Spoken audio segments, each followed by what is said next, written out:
Welcome, time travelers, to a special mini campaign here on the Aging Journey podcast, where our first GM, other than me, will be running a game in the month of October. Please welcome a brand new cast with CaptainZiggy, Lostariel, Al, and Kepeski. This is a reminder that there may be mature content depicted in our gameplay, but the players and the GM are using safety tools, and all content warnings will be in the description below. I am not your GM for this campaign, TanyaLashea, but I would like to warmly welcome NotQuiteNormal as your GM for this Cthulhu Dark one-shot, The Purple Island. Enjoy the journey.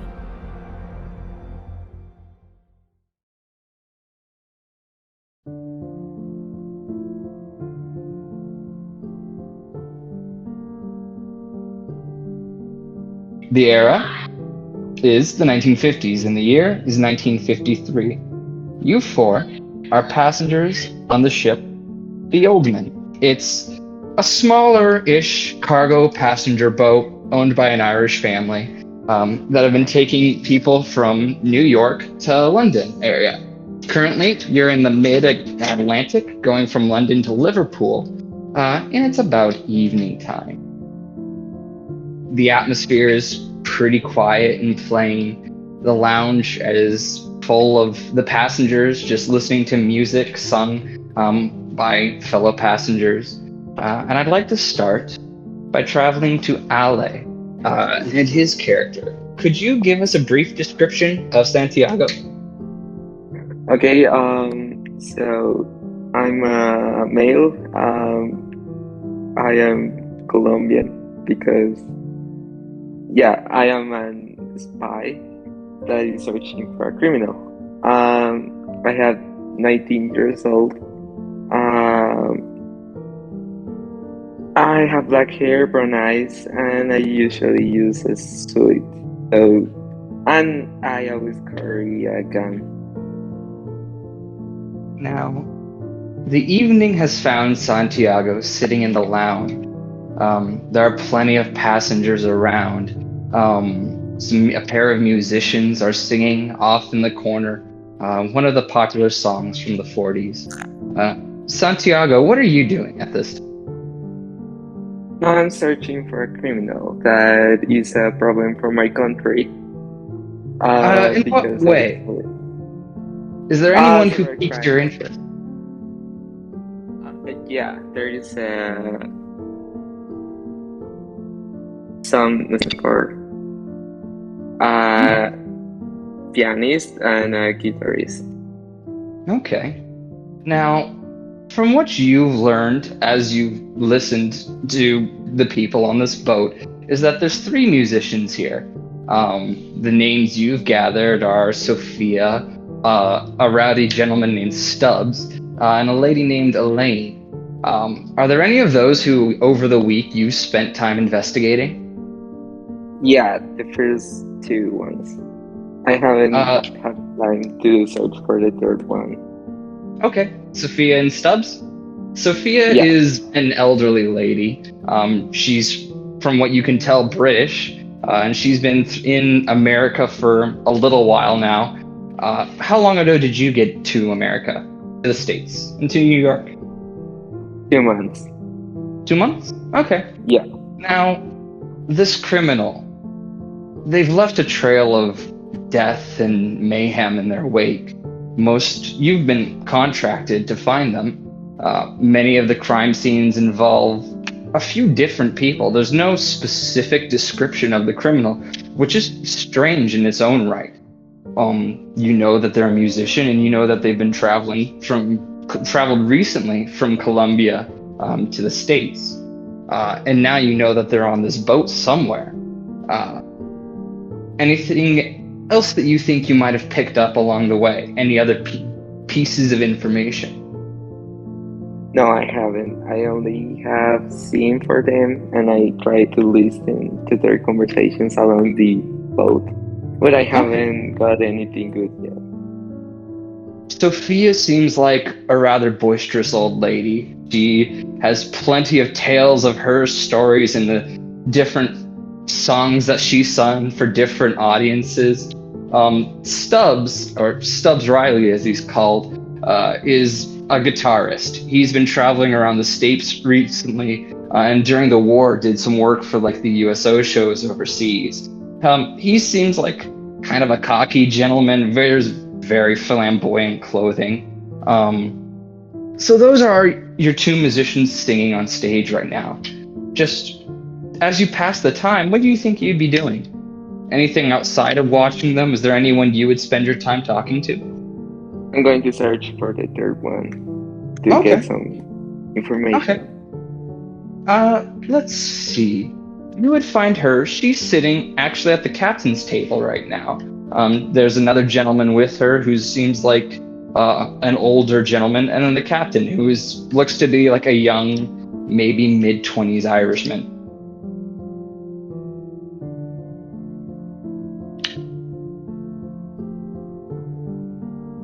What would you be doing once you found them?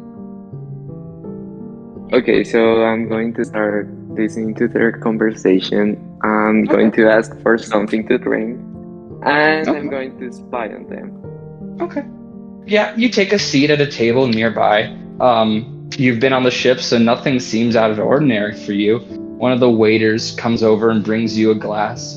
And we'll move over to the captain's table, where we have Benjamin and Elaine sitting with the captain.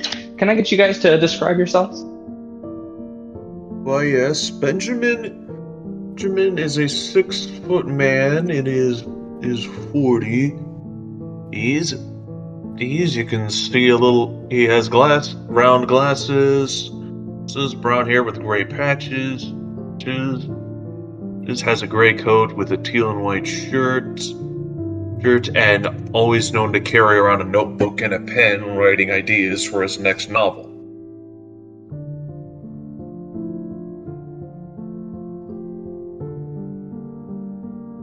And what about you, Elaine? What do you look like? Elaine is a small woman. She is small in stature, about 5'2", has a small build, green eyes, fair skinned, keeps up with the fashion of the day, enjoys those big circle skirts, particularly in light blues. She has a white sun hat that she refuses to take off. One of the massive floppy ones. She has honey blonde hair. Certain lights it could look brown. She has a very sweet face, kind features, looks incredibly trustworthy. You two are sitting with the captain. He's, like I said, a young Irish gentleman, maybe in like his late 20s. All his clothing seems new. He's wearing the traditional captain's outfit, captain's hat, and he's just finishing off like a raucous tale that his father passed down to him.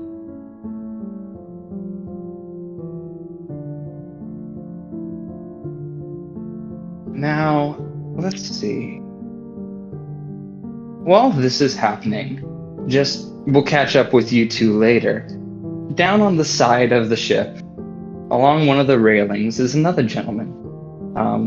He seems like he's lived a little bit of a harder life.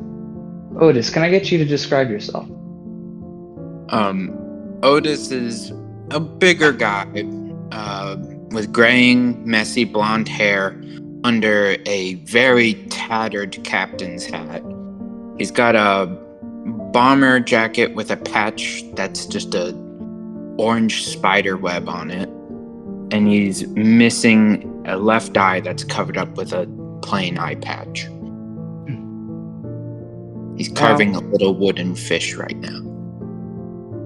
As you're standing there, a face that you recognize comes through one of the side doors and waves at you. This, I believe I set his name as...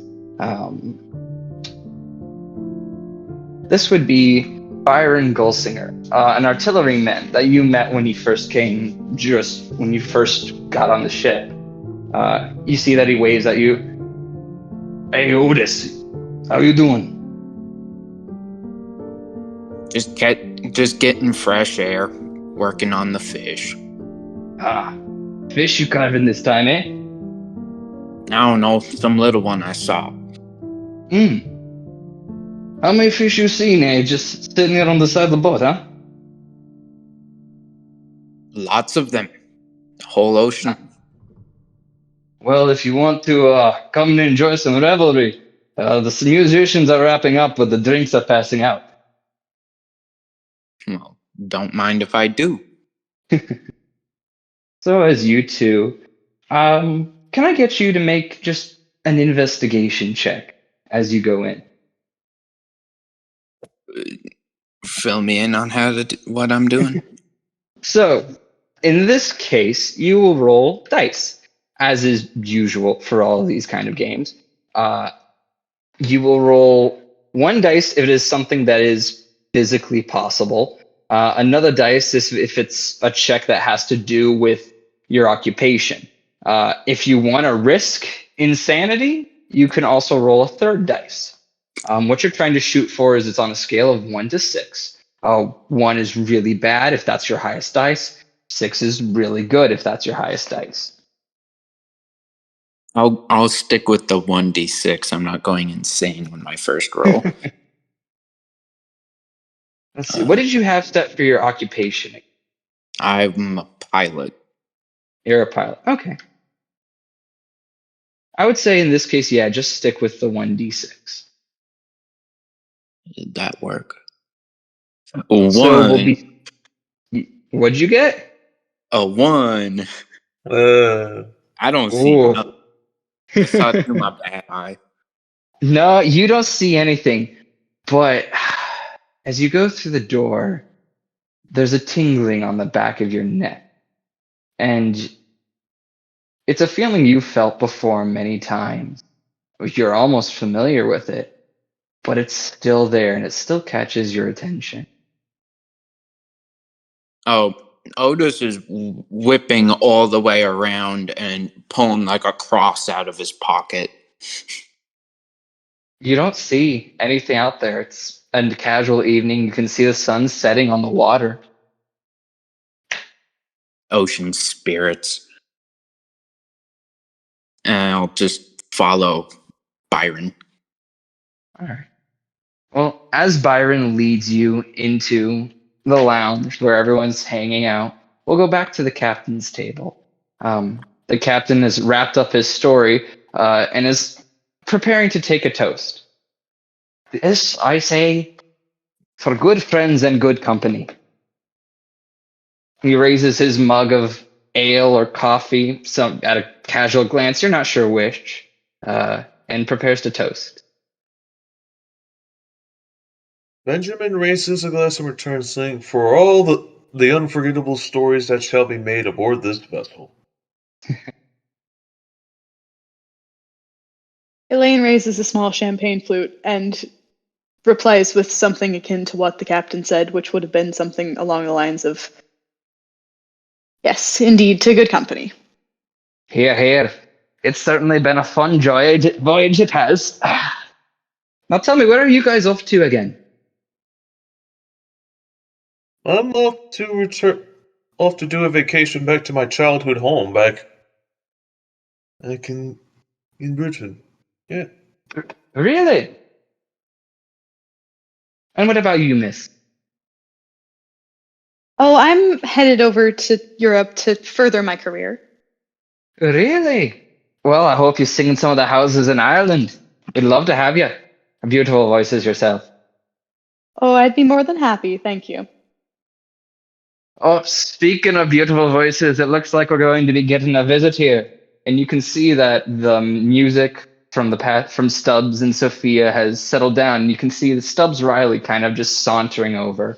He grabs a glass off of one of the waiter's trays and kind of saddles up to you two guys. So what are you guys? That's the captain. So what are you guys talking about, eh? We were just having a friendly toast with the captain. Hey, toasts are all good and all that.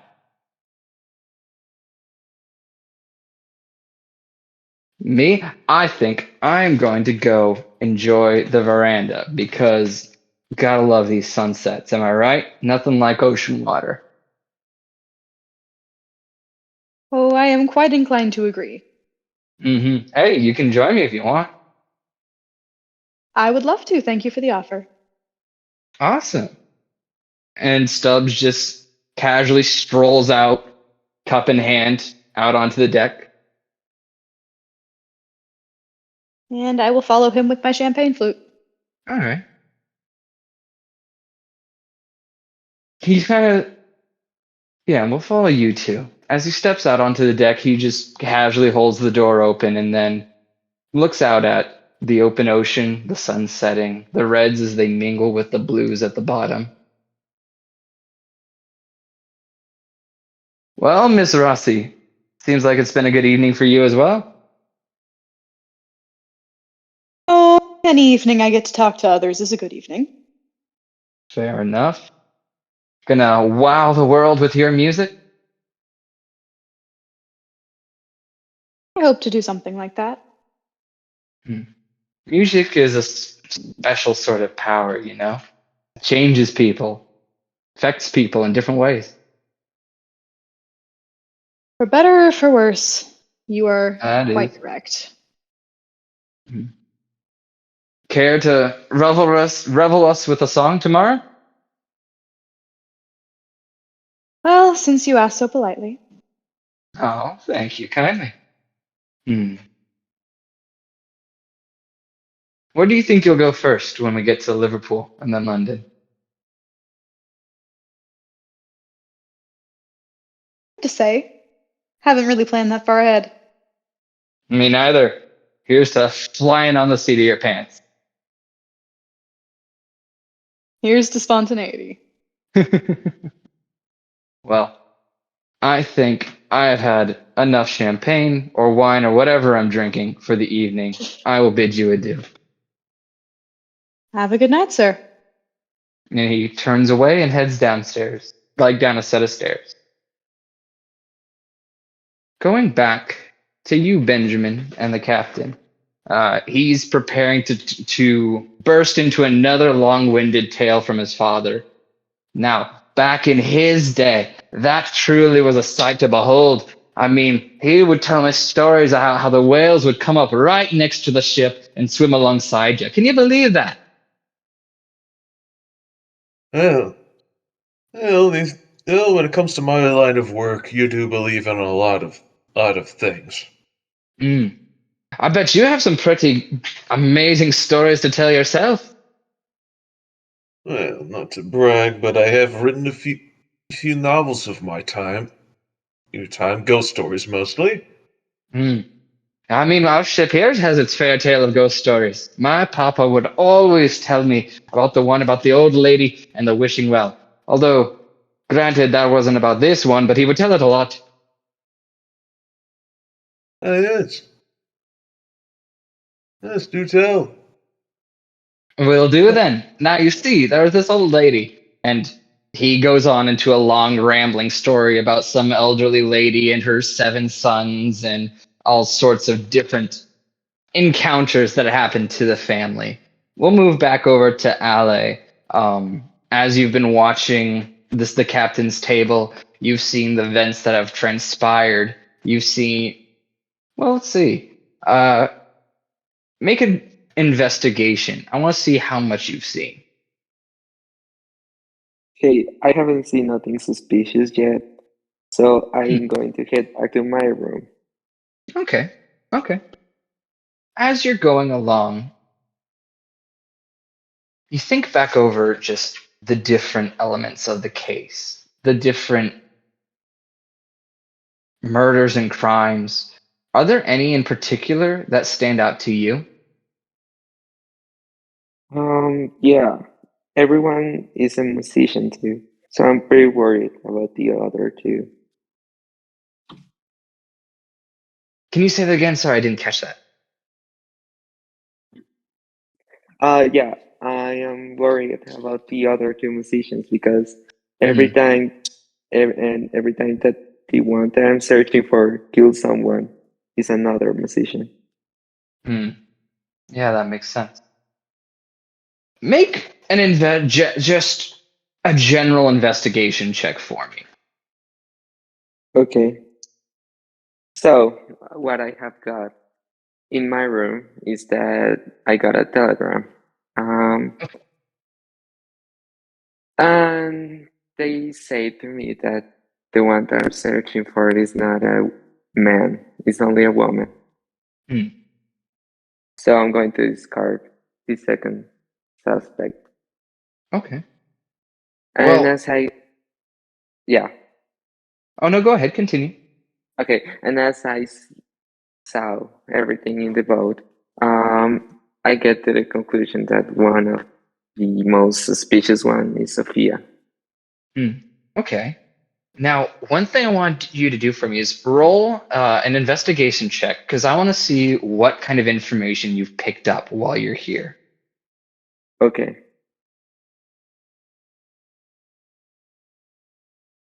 So, I believe you are a detective, so you can use the second die from your occupation.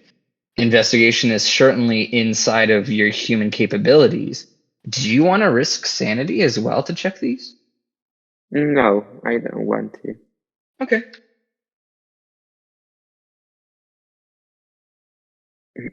Okay. Wait, give me a minute. I forgot how to. No problem. It's kind of tricky. Yeah. It's /roll and then a space and then the number of dice you're rolling and the type of dice. So in your case, it would be 2d6. Okay.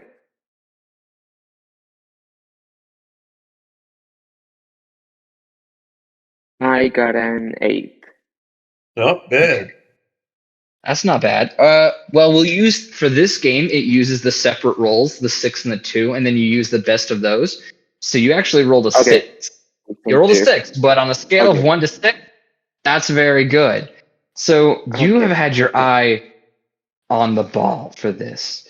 You don't know who particular it is, but yes, the musicians, all of them have had their moments that have stood out as suspicious to you. All of them, it definitely seems like Sophia, Miss Thane, has something that she's hiding. Stubbs Riley also seems like there's something that he keeps back. And even Elaine. All of them seem like they have something that they've hidden, but you're not sure what it is yet.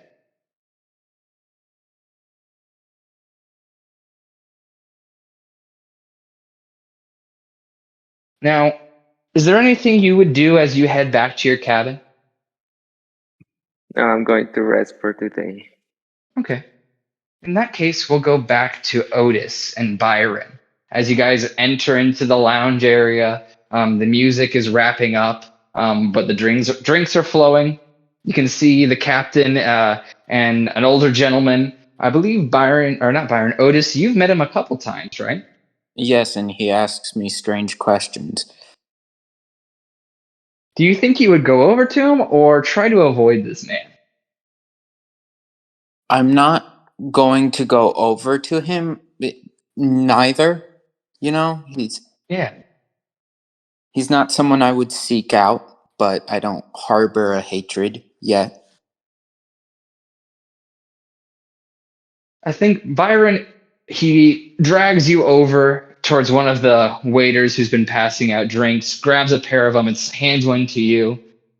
To a good night. Yes. Now, what will you do when you get into Liverpool?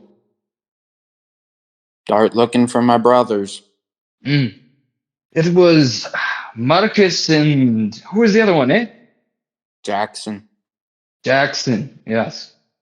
I wish I could help you.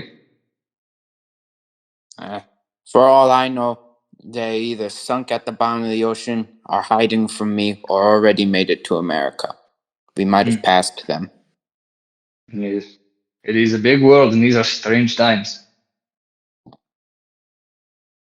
Yes. Not well. C'est la vie. You can drink away your troubles, I guess.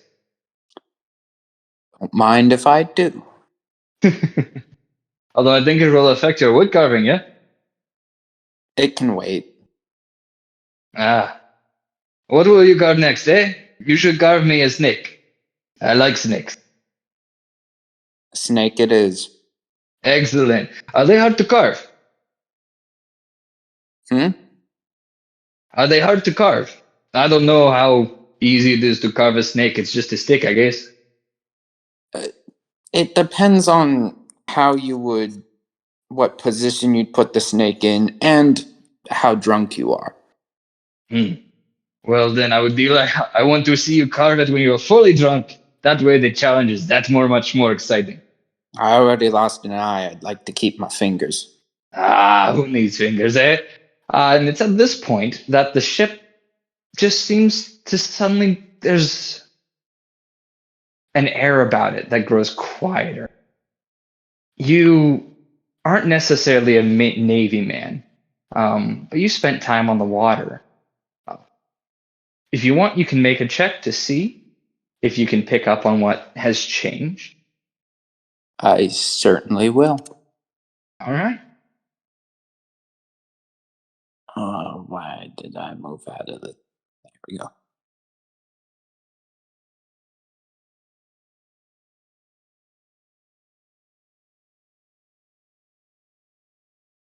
Nice.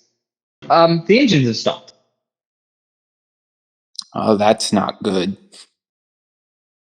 You can feel the ship's not necessarily lost all momentum yet, but you can feel that the vibrations, they're not there anymore. At this time, we'll go back to Benjamin. You see the captain, he's just finished wrapping up one of his tails, another one of his tails, and a small frown comes on his face. Captain, why do you look so glum? There's something not right, I don't think, eh? Give me 1 moment, please. And the captain gets up and starts to make his way down out of the cabin.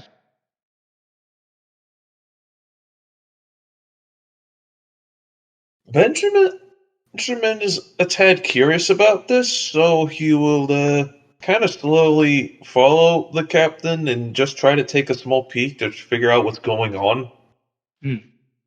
You see him go over to one of his officers and begin hurriedly just conversing with them. He seems a little agitated.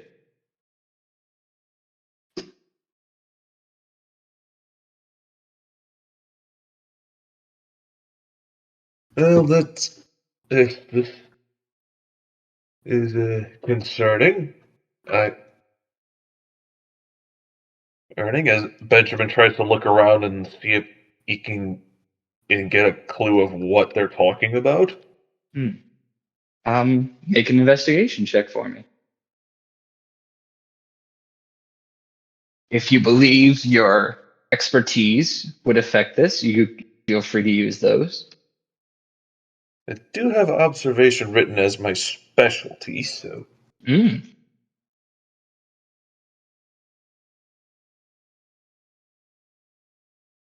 A 6 and a 3, so a 6.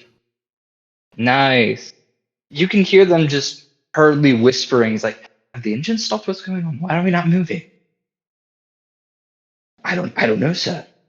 We have a man going down to check right now.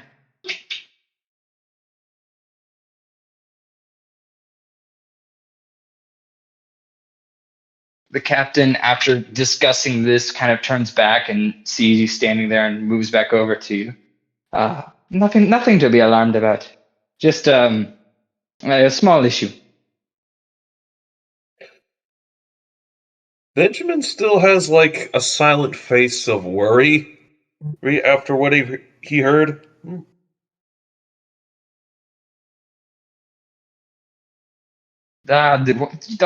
You don't have to look that way. You can wipe that frown off your face. We'll be fine.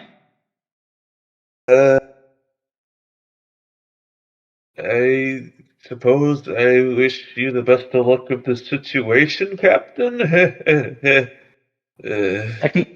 Technical issues happen. This is why you have a mechanic, yeah? I suppose I'm superstitious. After all, I wrote a dozen stories where a small thing like this spirals into a catastrophe. That's the issue with your stories, is they lead to worries. Don't worry. Uh,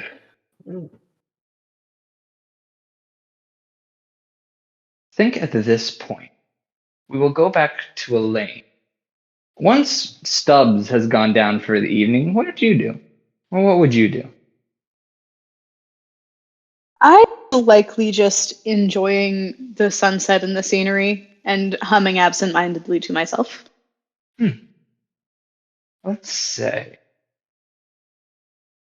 I think as you're doing this, about 5 or 6 minutes later, you hear something on the wind. If you'd like to make an investigation check, you can. Heck yes, please.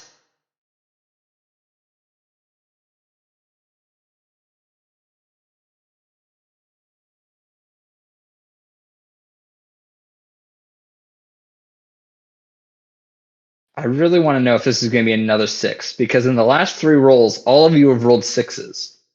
6 and a 2. 6 and a 2. There you go. You guys are amazing at investigation. You hear a simple tune on the wind. It sounds like it could be humming or lulling.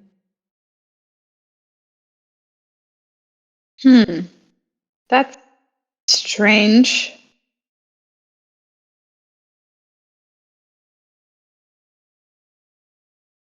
Would you stay where you are and just listen? Note it and move on? I think I'm trying to see if I recognize the music at all, or if I recognize the humming. It's a slight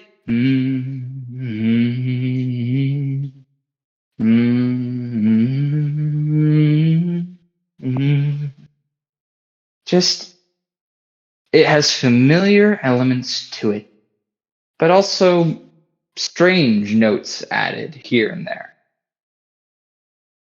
I shiver knowing something is off, but blame it on the cold and move back inside.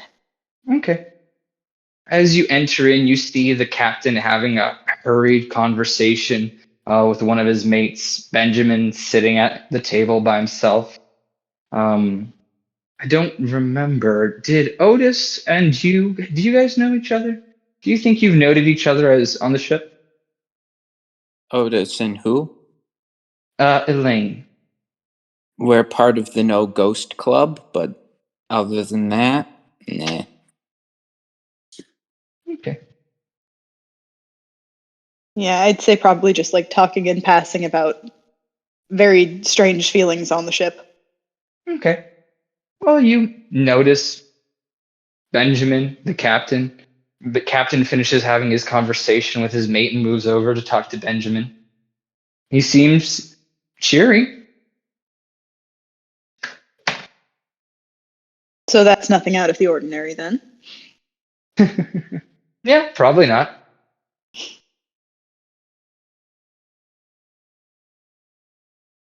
What will you do?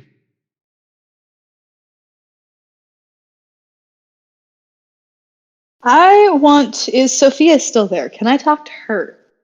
Sophia has left. Unfortunate. Hmm. I will see if I can acquire another flute of champagne and then go and sit at a table and observe. Okay. You're easily done.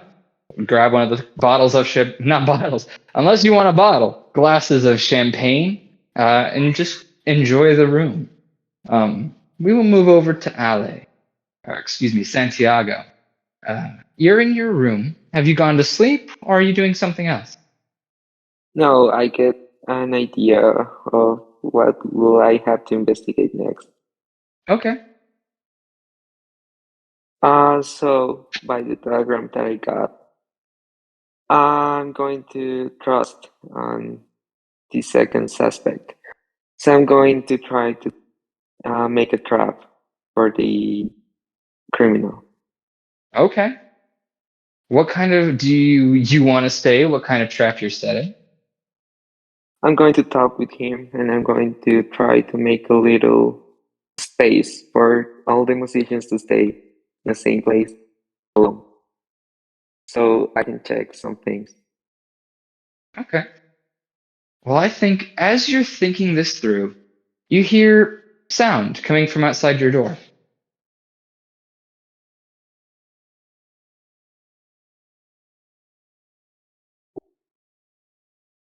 What Think could this. that be?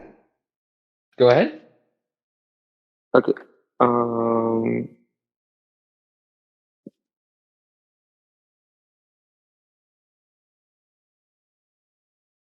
Okay, one question. I can roll Yeah. this to the 6, right? Yeah. For investigating it, yeah, 2d6. Okay.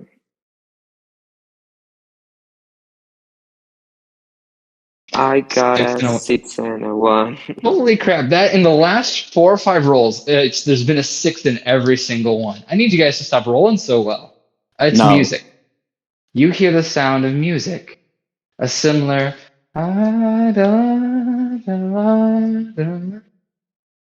Just it's a feminine voice from what you can tell, and it just seems to be passing outside your room.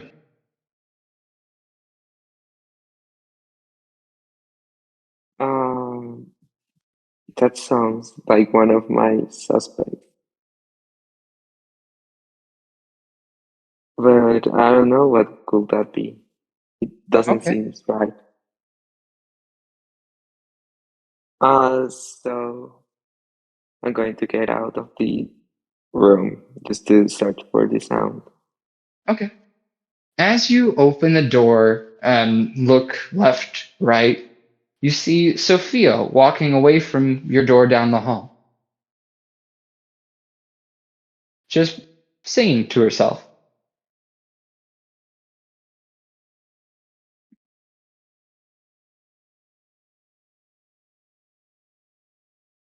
Um,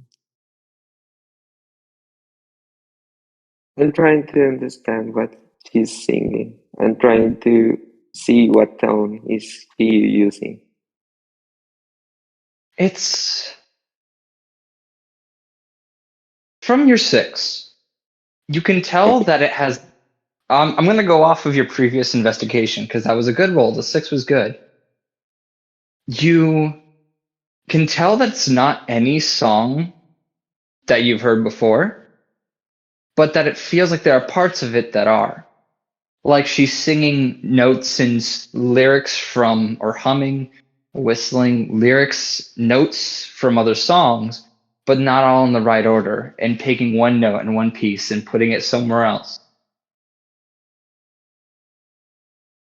Okay. I'm going to start following her. Okay. She just seems to be kind of casually strolling down the aisles, heading back toward the lounge.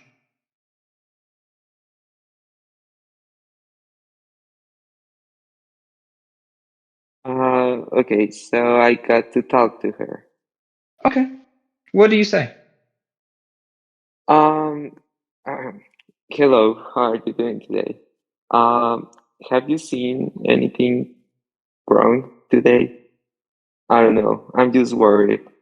I heard some rumors about a criminal in the ship. As you talk to her, she doesn't react. She keeps walking. Hey, I'm talking to you. What are you thinking about life? Do you know about the criminal that I'm talking to? She continues to walk on. You see her just kind of casually sometimes bump into a wall, kind of bounce off it slightly, and then continue moving forward. She starts to head up the stairs that lead back towards the lounge. Hey, yeah, it's for you. I'm trying to talk with you. You're not listening to me? Do you have something wrong? Do you feel wrong? She doesn't respond. And as you continue to talk to her, she continues to. It doesn't seem like she's ignoring you. There isn't a telltale sign. You're not picking up that she's hearing you and deciding not to turn around. Rather, it seems like she's just not hearing you at all. Okay, so I'm going to stop trying to talk to her. And I'm going just to continue watching what she is doing. Okay. Let's. Oh, is someone going to say something? No, sorry. That's me picking up feedback, I guess. We will move back to the lounge. And as the three of you guys there are just milling around, you hear the side door open a little bit, and Sophia walks in, just humming and singing.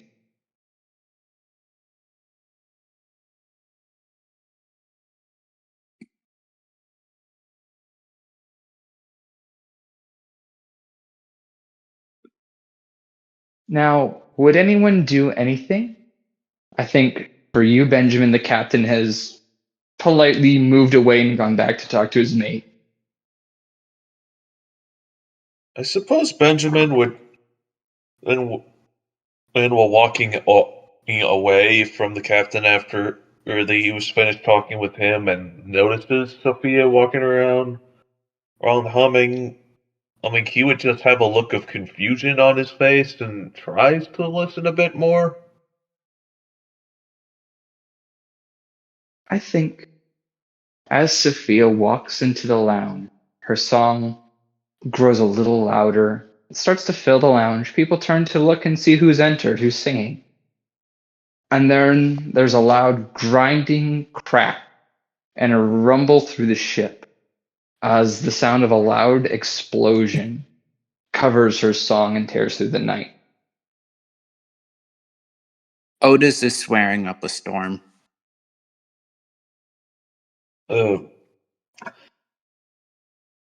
This is fitting in with my line of work a little too well. You jinxed us.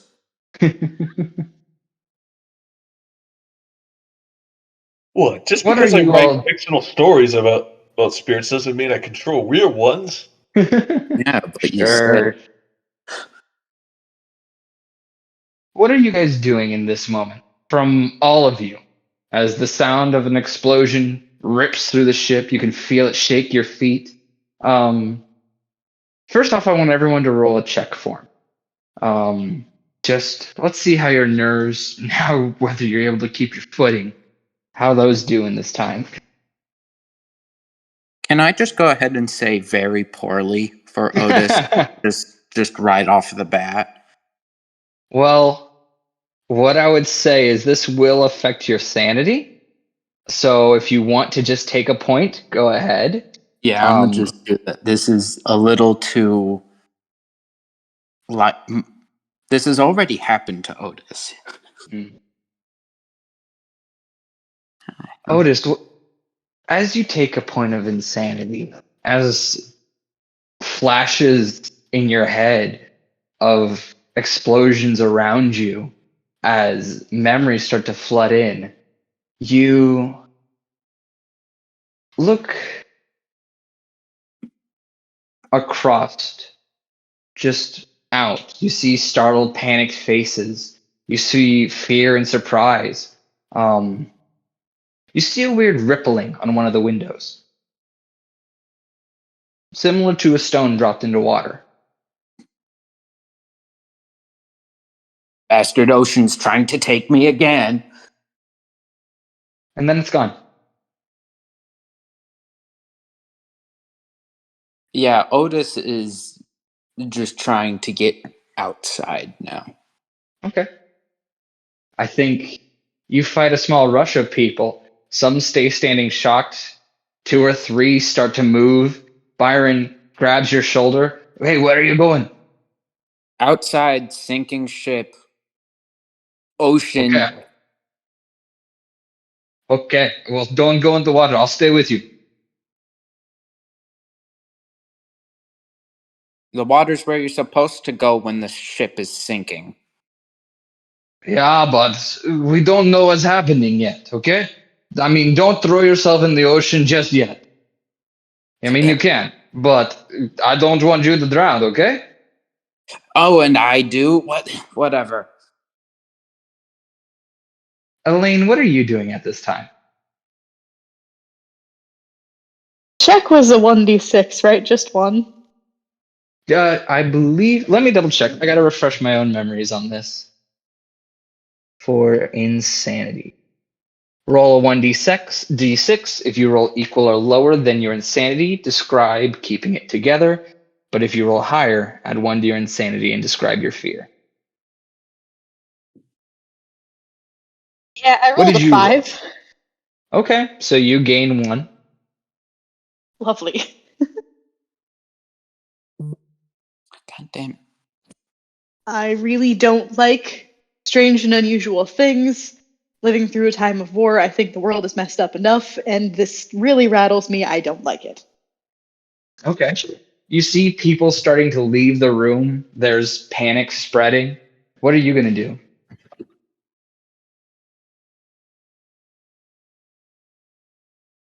I am going to look around for somebody that I recognize and view as safe to see if I can stick with someone. Okay. I mean, you see Benjamin in the room. You see Sophia kind of lying on the ground. She's been knocked prone by the explosion. I do want to go and help her up and make sure that she gets out okay. Okay. She's seems dazed, like she's confused. Everyone here is confused, but she looks like she's forgotten something. And she looks up to you. What's going on? I sigh and with great effort haul her up to her feet. Come on, I'll explain to you later. Oh, thank you. Where are we going? Outside. Okay. What happened? What happened? It's okay. There was a small technical issue. We're gonna walk outside now. Okay. Going back to Benjamin, you see the captain grab one of his mates and start to rush out the doors, head downstairs. What are you doing? I shall roll my check first, and it's a 2. Okay. So sadly, you also gain 1. Describe your fear. Yeah, the whole scene basically reminds him of one of his more notable books.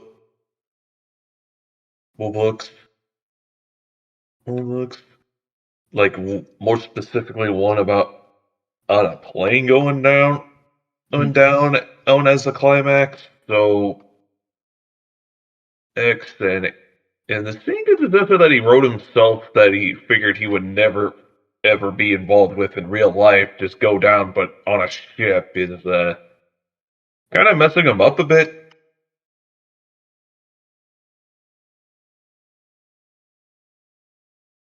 What are you going to do in this moment?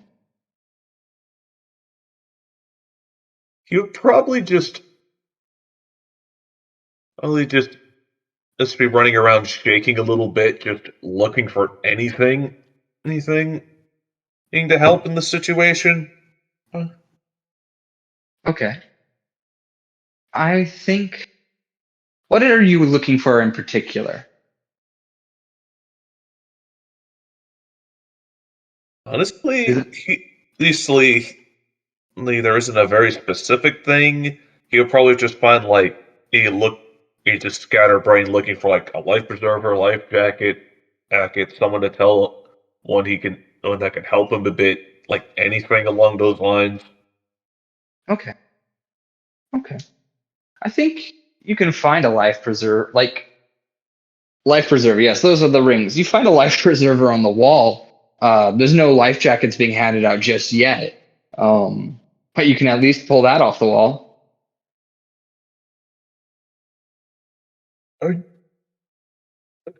I need this. Yeah. You see another man run over. No, it's for me. I need it right now, please. No, I got it first. No, I want it. Make a check. For Finders Keepers. This man reaches for it and has his hands on it. What are you gonna do? And if I'm you're gonna fight grabbing him, it as well. make a check.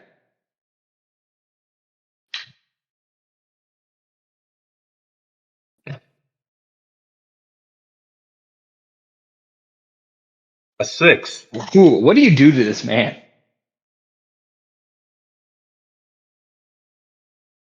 While pulling on the life preserver, I sort of kick him in the shin to get him to let go.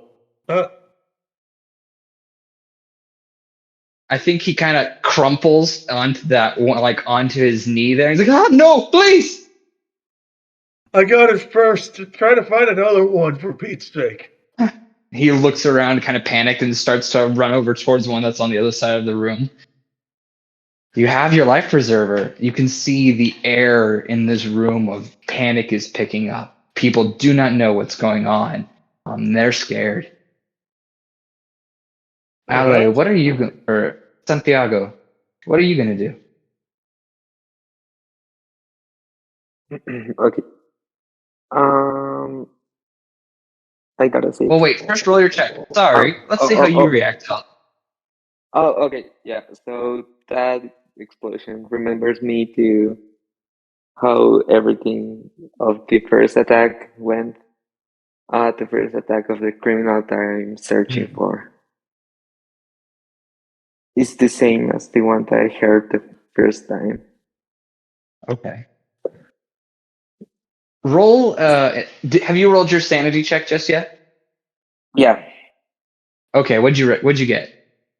6. Nice. Well done. I would say with that 6, your head is clear. You can definitely recognize that this is a bombing similar to one you've seen before, and it feels like it came down from the engine room.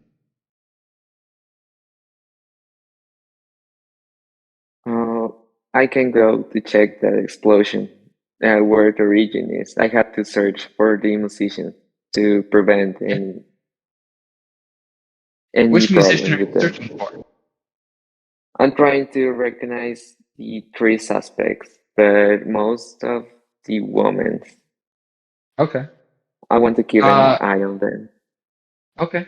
Sophia, and you see Sophia and Elaine, Elaine helping Sophia out onto the balcony or onto the deck outside. You don't see Stubbs Riley anywhere. I'm going to go with Eleanor and Sophia. Okay. Yeah. Are you going to go up to them or just following them outside? I'm going to follow them outside. Okay. What do you do as you follow them? Are you just watching? Narrate to me what you're doing in this moment.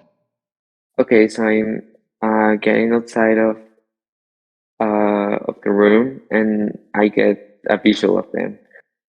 So then I pull out my gun out and I point at them. You're following them? Okay. Elaine, where are you taking Sophia?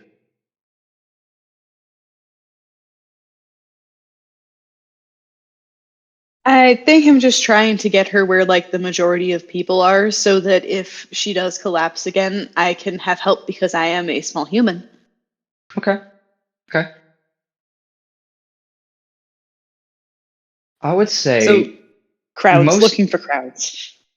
Most of the passengers themselves are still in the lounge. They're mainly panicking. None of the crew have come up yet to try and calm the crowd. You don't know where any crew are at the moment.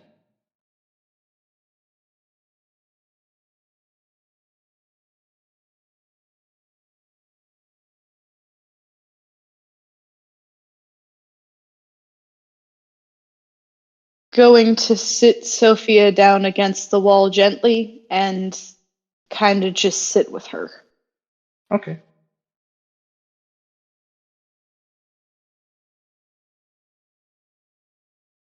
I want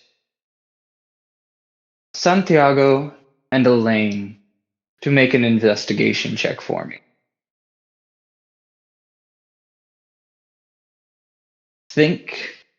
I would say, let's see. This should be a harder check because this is the throes of, well, I would say for Elaine, it will be a little bit of a harder check because things are panicky and crazy. Santiago, you still have your wits about you, so you can pick up on this a little bit easier. But I would like both of you to make an investigation check. I think Okay. for you, Elaine, roll 1d6 less than you normally would.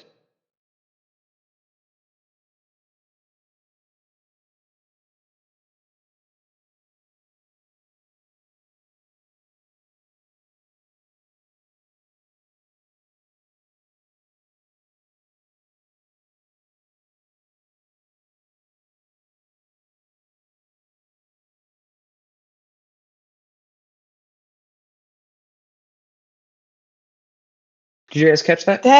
That's not good. Uh-oh. I rolled a 1. Oh no. Okay. I got a 1 too. So you got a 2. Let's look at. So now we get to dive a little bit into personality and whatnot, as well as the option to reroll. So when investigating, or doing things in general, you can add a +1 to the highest result if your personality applies. On a 1, you'll barely succeed. So bare minimum to proceed. Let's see, what were your guys' personalities? What did you have in the personality section?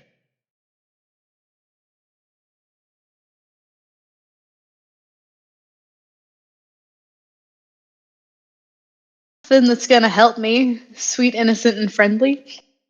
I think in this case it does not. Santiago, what did you have in your personality section? Okay, so in my personality section, I have practical. Okay. Now we have the option for re-rolling. You may re-roll a die as often as you want, but you must add your insanity die to the roll. And every time your insanity die rolls highest, make another insanity roll. Are either of you wanting to re-roll your dice?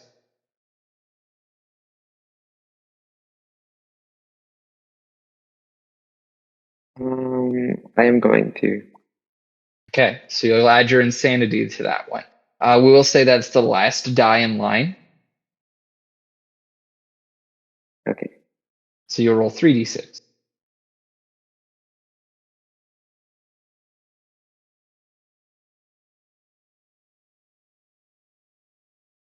Here.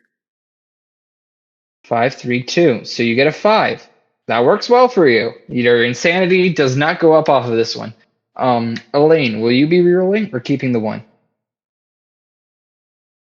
Think I'm gonna unfortunately keep the 1. Okay. So,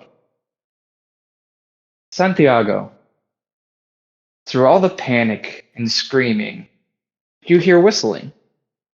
It's a casual tune, but you recognize it. It's We'll Meet Again by Vera Lynn, a popular song for your time period. And you just hear it coming from down the decks. For you, Elaine, you hear it as well, but it's just casual background chatter.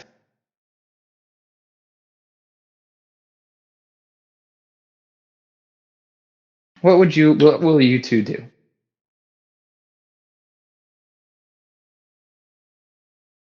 I'm going to ignore the sound, and I'm going to continue searching for Elaine and Sophia. Okay.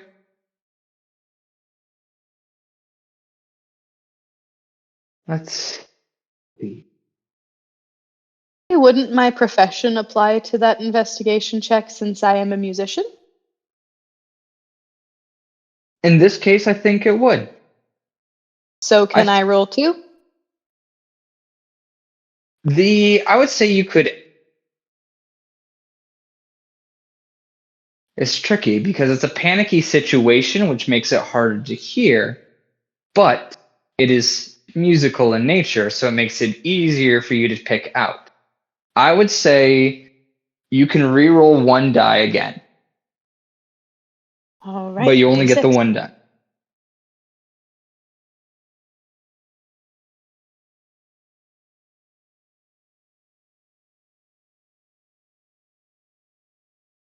Gosh dang it. Well, you still don't hear anything. Now, Byron, or not Byron, Otis, you were out on the deck as well, correct? Yeah. Do you think you would have noticed Sophia and Elaine, or Alejandro, or Santiago? Sorry. Probably not in particular. No more than I'd notice anyone else. Roll 1d6 for me. Oh, I love just random d6s. I love random d6s. Get used to these because they will happen. You roll a 3. 3. Let's see what the table says a 3 does. Oh, I Not love much. totals. I would say that in your panicky moment, you don't pick up on anything else.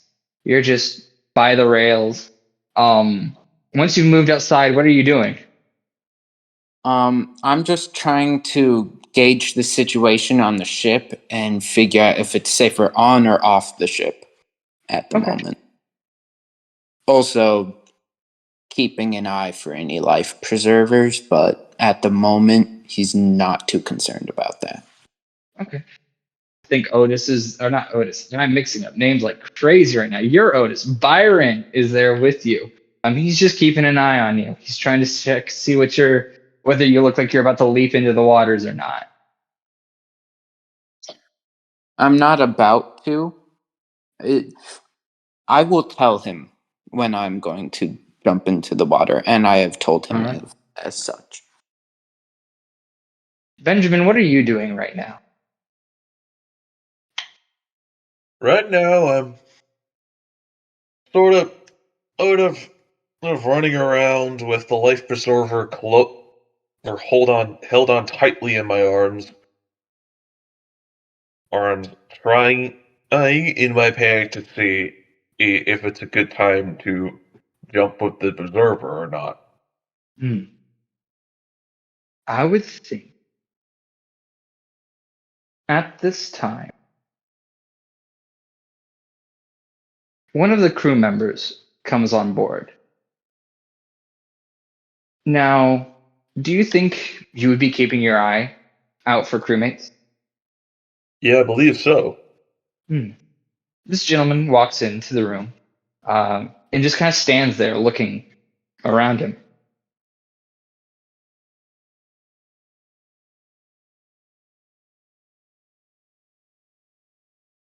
Excuse me? Are you moving over to him, calling from across the room? Yeah, I'm calling him while I walk towards him. Okay. He notices you and doesn't say anything, and just as you approach, kind of holds up a hand to stop you.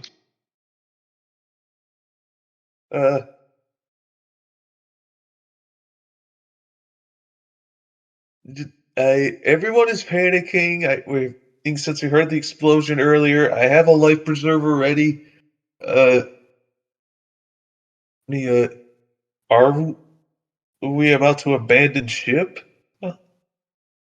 The coworker is just kind of standing, or the crewmate's just kind of standing there, nodding his head.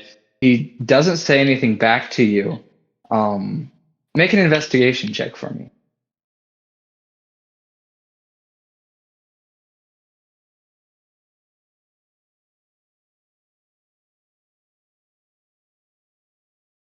Oh no, 1. He's standing there, and he seems to be stopping you from getting any closer.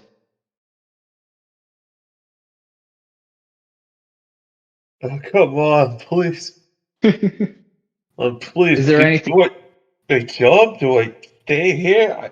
I have no idea what to do. Is there anything you're wanting to do at this moment? Honestly, Benjamin was probably about ready to jump at the life preserver and hope for the best. Mm. Are you going to try and go towards the balcony? Yeah, let's go for it. All right. As you do, the crewmate steps in your path, hands still outstretched. Wait, no, what are you doing? He doesn't say anything, just sits there nodding his head back and forth, keeping himself in between you and the door. No, seriously, the ship is sinking. I need to get out.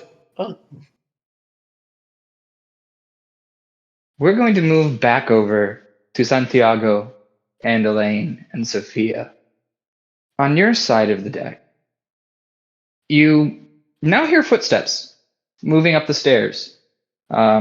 This would be off to your right, coming down from below decks. And it looks like it's a crewmate. Possibly one of the mechanics?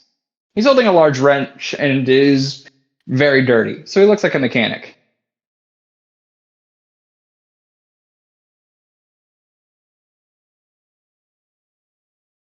As he moves up the stairs, he approaches Sophia and Elaine. He doesn't say anything, but you can hear him singing under his breath as he moves towards you.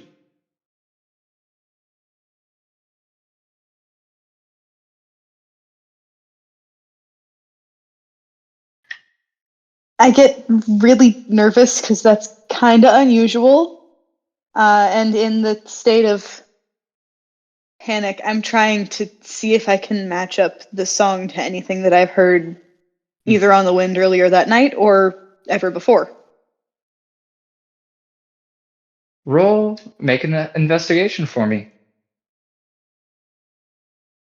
2d6 because of my profession? 2d6. Heck yeah. You understand the music, kid.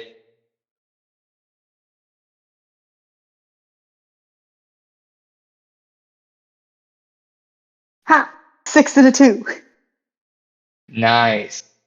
It sounds like someone has taken pieces of different songs. You hear the harmony of lyrics that you've heard before, but stuck all out of place in different spots, so not where they're supposed to be. The song sounds a little discordant at times, but almost still melodious.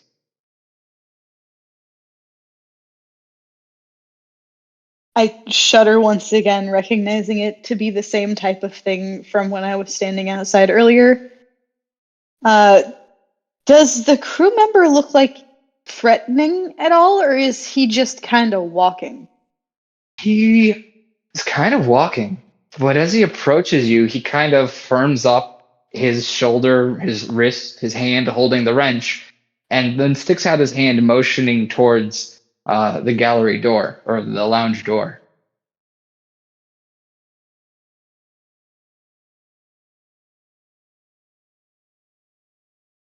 I stand up, gently taking Sophia with me, and go as he has directed.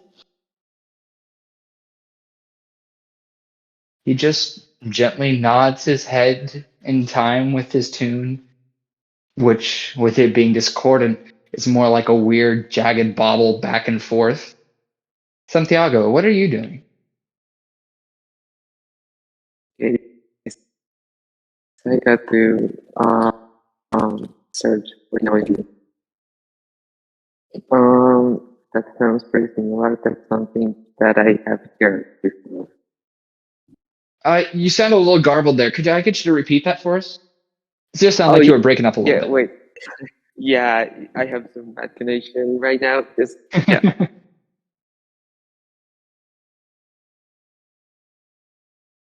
No problem. Could I get you just to say what you were saying again? Okay. So, I was trying to hear what was the noise that he was making. Okay. And it sounds pretty similar to that something that I have heard before. You can piece together that it sounds very similar in that it sounds kind of like what Sophia was doing earlier, in that it's a tone or a song that's broken. It's not the same song, but it's similar.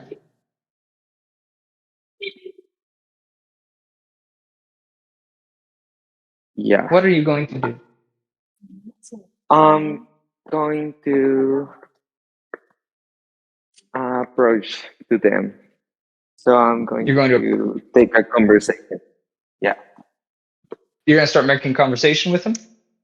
Yeah. Okay.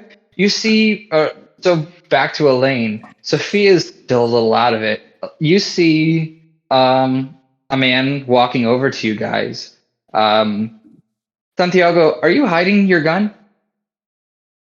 Yeah. Okay. So you see a man walking over to you guys. He looks like he's from a different country. I don't know if you recognize where he's from. But he moves over to you. What do you go ahead and interact? Wait, who goes there? Huh? What is going on? Do you have any information, Captain? Do you know what happened? I have just as much information as anybody else. I heard a loud sound and then I looked over and she was on the ground and I helped her up. Well, all I've done since I heard that explosion is quickly grab this light preserver, had to fight for it, and these crewmates are not letting me out of this room. Huh? Huh. Can I get your name so I can make sure that I'm safe with you? Mine? My name is Elaine. And your name, sir? Benjamin Anderson. And the girl that is here. So she's good? She can stand by herself?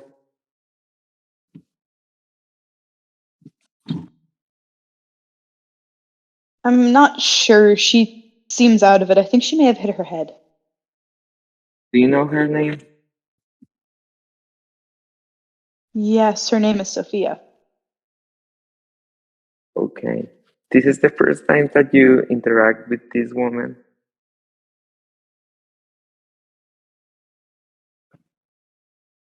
You ask God questions.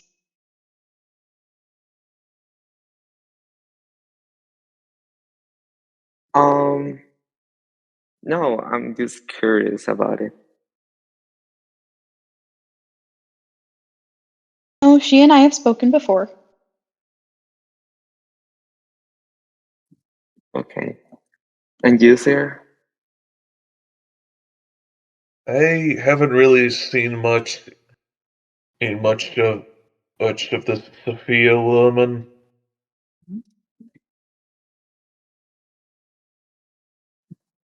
Okay. Um, do you need some help with something? Well, a way to get past the crewmates so we can ask the crewmates to get on the balcony would be nice. I mean, with the ship sinking, we need to jump ship any minute. I see. Okay, so I need you to. I am a police officer, okay? I'm from another country, and I came here just to visit a friend in London. So, um, I need you to follow my instructions because I haven't previous. I know how to react to these things. So I need you to go and search for people that may be injured or that are in problem. Only you. I'm going to get to try to stand this woman, and we're going to try to search for an exit. Well, yes, search for an exit, quickly.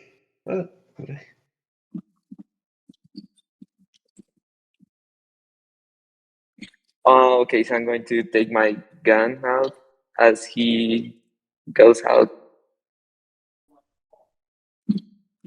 Well, Um, as he tries to leave, the crewmate standing at the door bars his way. And now, from the other direction, barring the other door, is the mechanic with a large wrench. Why aren't you letting us out? Oh, the ship is sinking.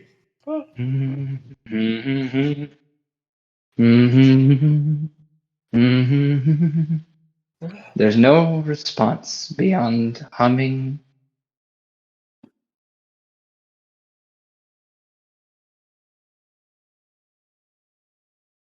We're going to move back over to Otis. Now, as you stand there with Byron,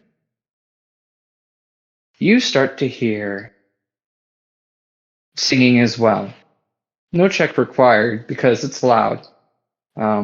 Just casual, almost as if nothing was going wrong. I need you to make a check. Just a single d6. Oh boy, more single D6s. And I will roll a d6 as well. Oh, now I'm terrified.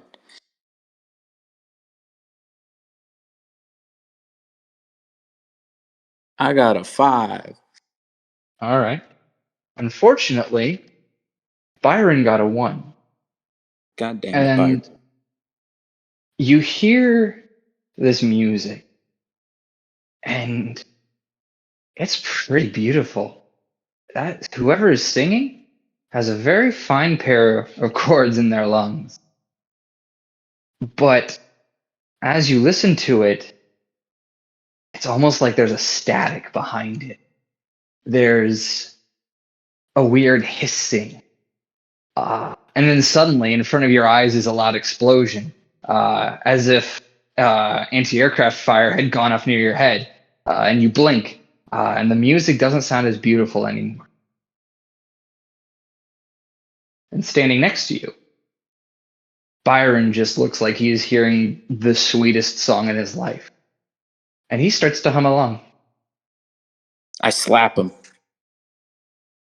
He falls backwards against the railing and blinks a couple times, and then is like, What happened? Sirens. What are you talking about?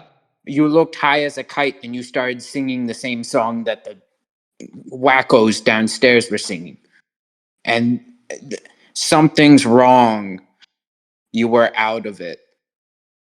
Something's definitely wrong. Things are exploding. Well, yes, but I mean other than that.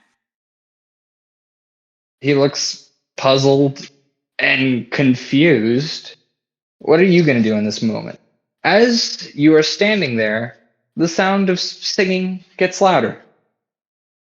I'm gonna help Byron up, and then I'm gonna pull out a knife and just be like, the ocean's trying to claim us again. Keep your wits about you. Byron's eyes widen like 2 times. I'm And not he's like, what are you threatening him doing? with it. I know, but he's a little shell-shocked at the moment. The singing is getting louder. The ocean doesn't normally sing. Yeah, but the people do. There's been music all week. Yes, but why are the people singing if the ship is sinking? This is not normal. You're right, I guess. No, that makes sense. So what do you want to do? I'm going to stay here, and if something tries to attack me, I'm going to stab it.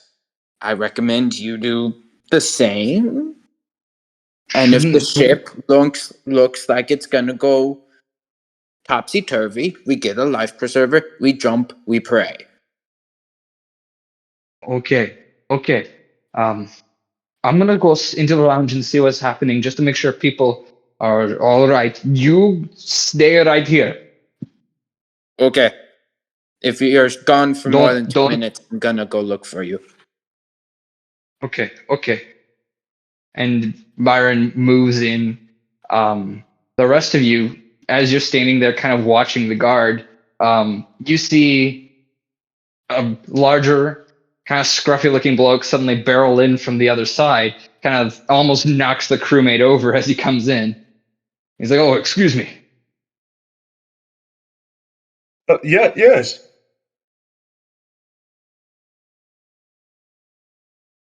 What are you all doing in this moment?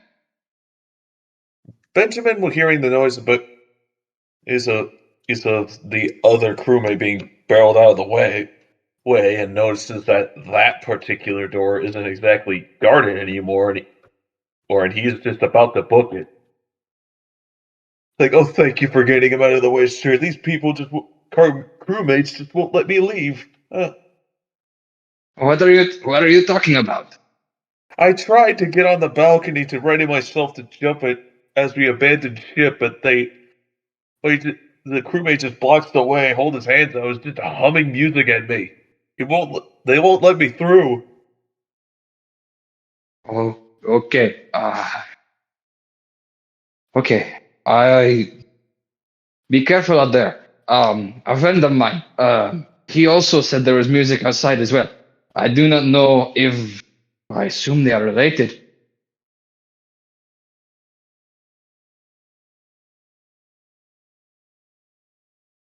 What?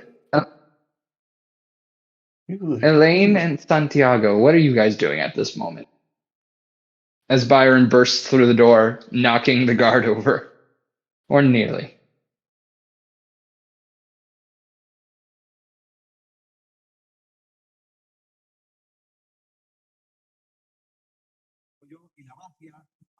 So I'm going to stay in my place, watching Okay. what is the next movement.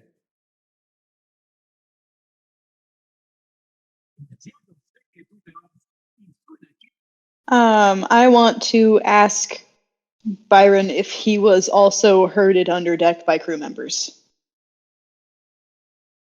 I don't really know. I was out on the deck with a friend of mine, and he slapped me, so that was a new one.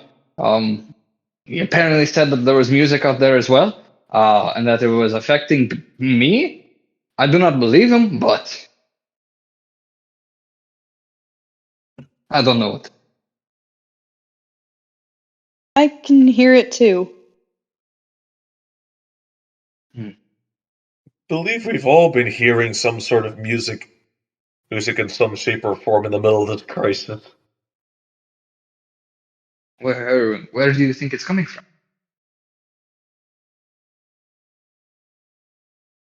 I can't think of any logical source. Usually this sort of thing only really happens in my stories. I don't know what it could be, and I don't know that I want to. Look, people are panicking. I don't know where is safe to go. I've been with Otis. I haven't seen any of the crew around. He hasn't seen any of the crew around, even though he barreled through one.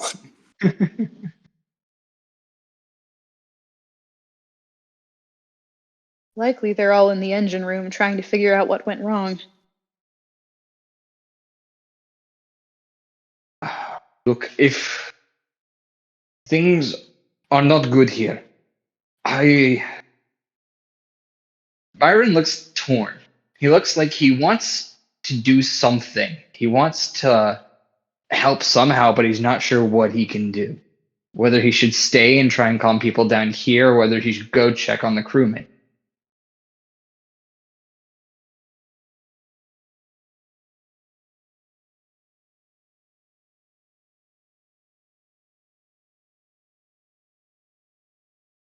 Okay, you look confused. Do you need to do something for us? Do you need to say something more? I don't know. I just want to help, but I'm not sure. There are people panicking here. We need to calm them down somehow. But also, I don't know where the crew are. They should be doing that themselves. Okay, so I need you to do the same thing. Look for the crew and make sure that everything is fine. Okay, If you need help, you can come back. Okay, I'm going to do that. What will you do? I'm going to stay here. I'm going to check if this girl can get up again. Okay.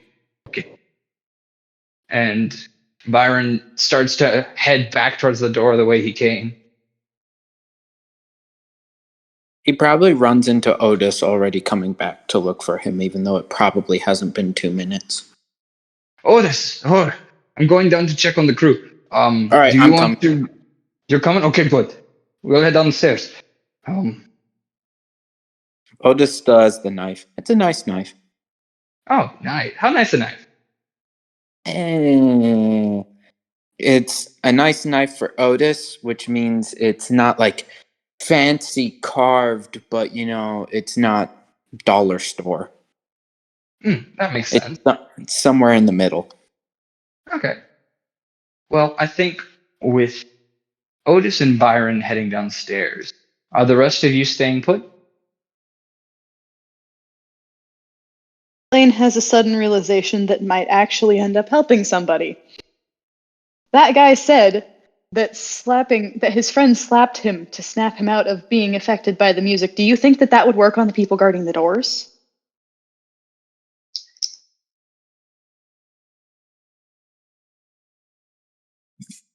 The Otis special. Because, Benjamin, if you really want out of here, that might be your ticket. Well, yes, thank you. As Benjamin slaps the crewmate blocking his way to the balcony. So that crewmate has been knocked to the ground and is kind of staggering back to his feet. The only crewmate left guarding at the moment is on the other side of the room. There's like 2 entrances into the lounge, one on the left side of the room, one on the right side. He's still gonna slap him.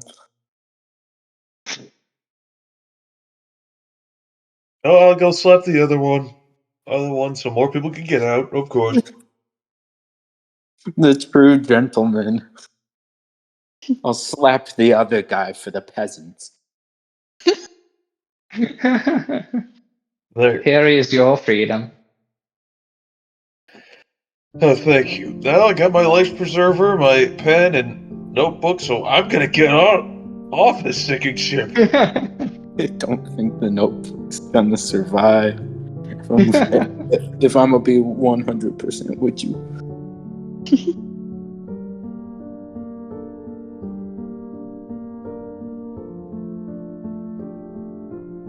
So, where we left off, let's go with Otis and Byron. Let's go. Let's go as you make your way down the stairs. Byron leads the way. He's kind of done a little bit more exploration on the ship, familiarizing himself with the surroundings. And he starts to lead you guys down towards the engine room. Are you doing anything as you head that way? I'm just constant looking over my shoulder, waiting for fish people to come rolling down. All through the ship, as you're moving through the passages towards the engine room, you hear singing. It's a low hum echoing throughout the ship. It's hypnotic, but you're determined. And Byron, if I start humming, slap me. I can do that. If you start humming, I'm gonna slap you again. Please don't. Well, then don't start humming. Okay, fine. I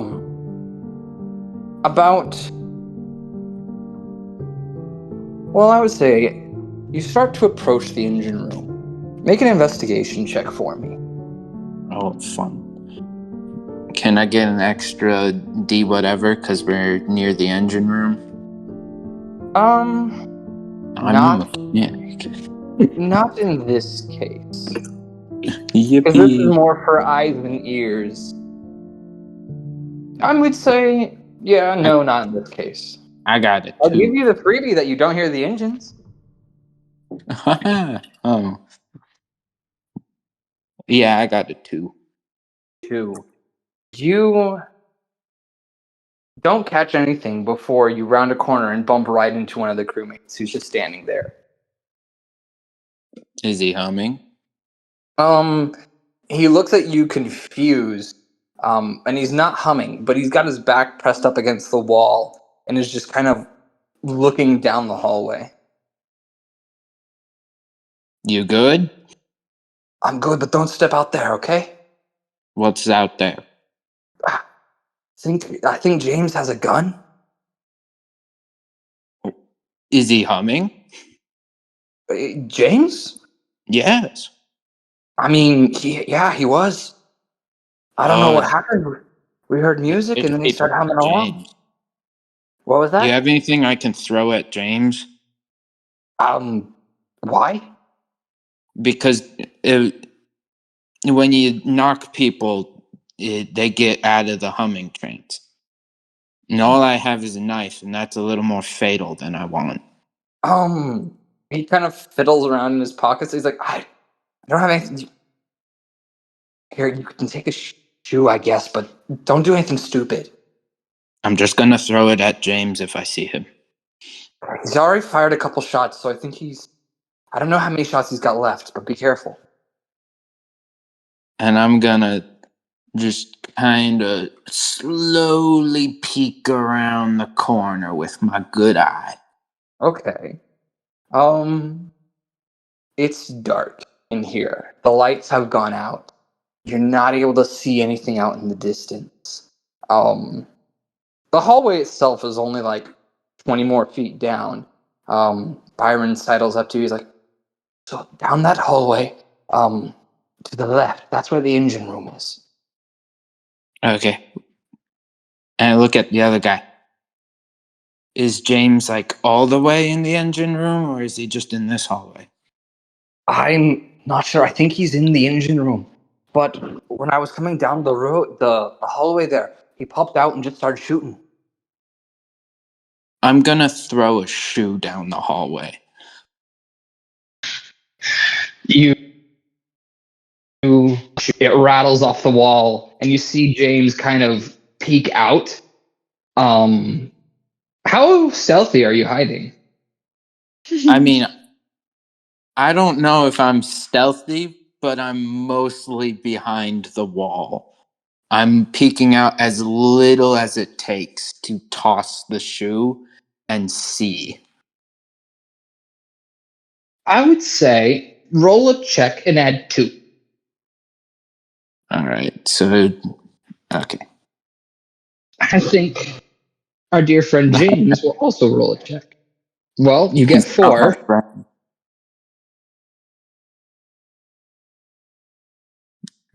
Just do it this way. Does that work? I got an 8. Well, hold on. What was this 2? Well, he said an add 2. So the first roll, did you roll a 2 and then add 2 to it? Or what? No. Am I just Oh, I think I'm looking at a different roll. Sorry, that's on my bad. Oh, what? Yeah, I just saw 2. I saw 2 rolls and assumed the 2 was the one you rolled. That's my bad. I apologize. No, it is You're shaped. Your 8 Yeah, I beats got his an 8. 6. So you toss it out. He kind of pops out, and you can see he's just staring down the hallway. Let's see how Byron does. Byron, no. So Byron, unfortunately, is a big man. Byron's dead. And As James pops around, he catches a glimpse of Byron's shoulder. And with a quick pull of the trigger and a loud bang of the gun, you see Byron suddenly stumble backwards with a cry of pain and then fall to the ground. God damn James it, Byron. fires off. What? I just yelled, God damn it, Byron. You hear another gunshot fire out, and then the scraping and thudding of a metal door. God damn it, James.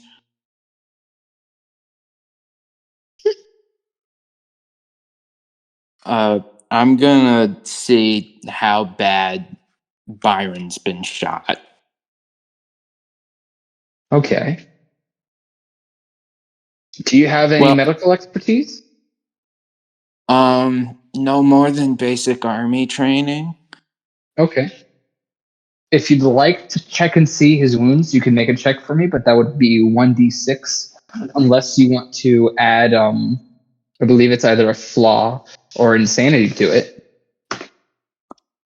Yeah, no, I think that I'll stick with 1. Okay.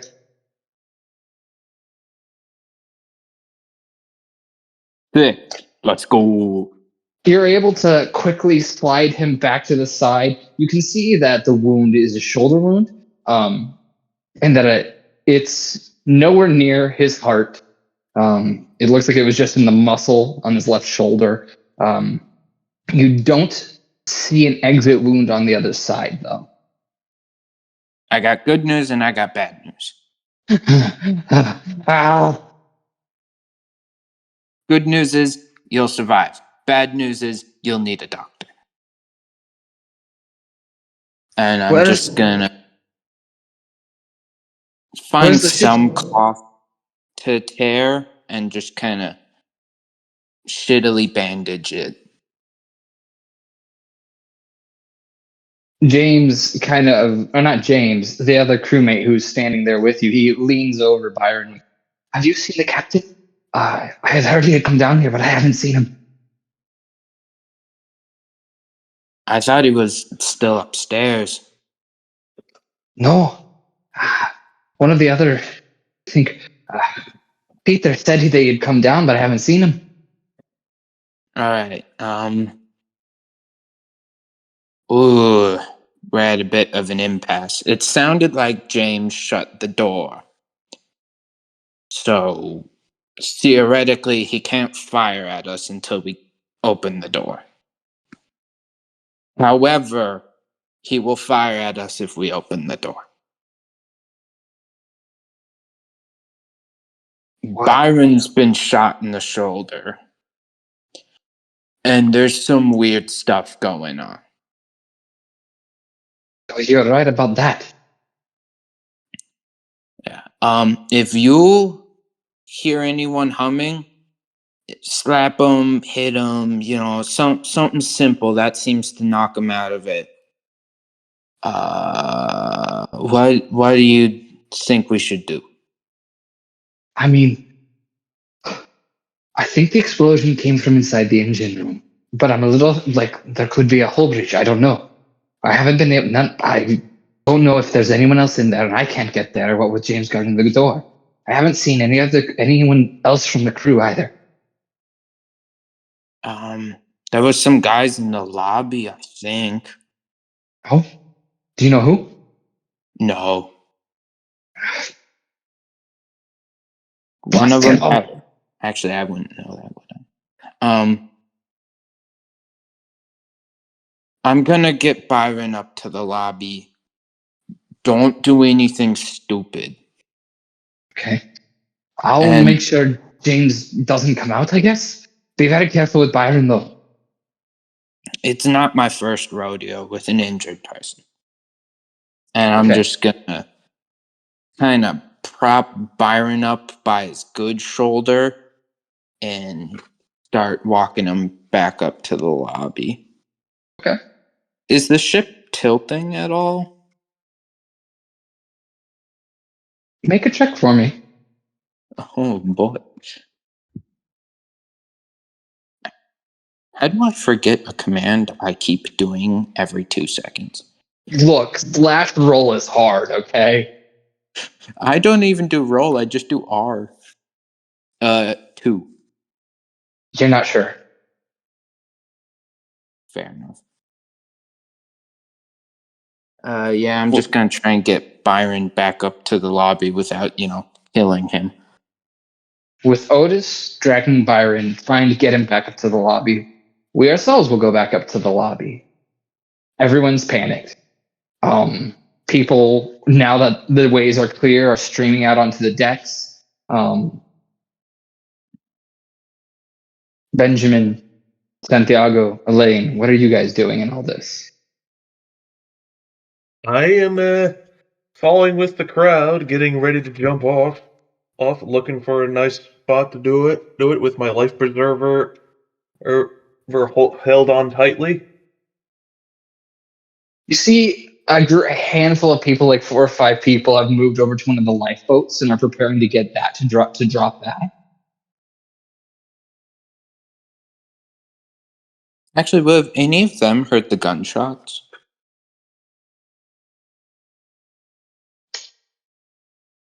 I'm gonna say no. I suppose I would go over to the lifeboat and see if they're letting at least one more person on. Okay. You move over, one of the gentlemen turns to push you away. Back off, buddy, this one's ours. Is there any other lifeboat? There's other boats down the line. Go find one for yourself. And so Benjamin does just that. Okay. Make a single 1d6 roll for me. Oh, the people are gonna get you. 2. Ooh. I'm going to make another roll. Oh, the people.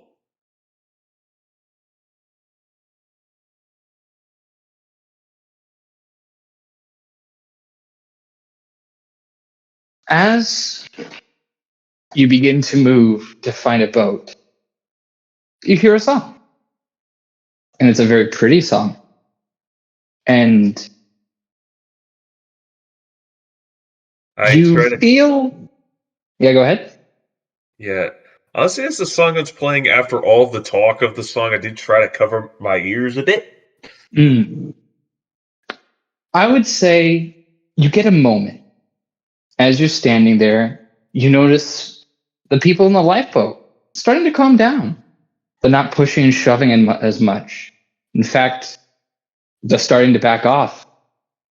And you look ahead, and as the lyrics start to seep their way into your brain, you see a figure starting to come up from down below decks. And then, not like a crashing wave, but if you were to look up the clouds and see them moving, you just kind of feel the music sliding into your head, and you feel calm. You also feel like you should head back to the lobby.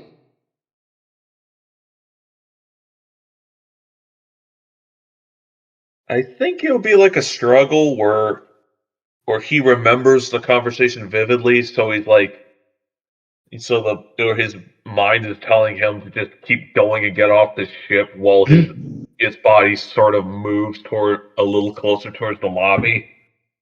Do you want to try to break away from the song? Yes. Okay. I will say go ahead and roll 2d6, but one of those d6 will be your insanity die.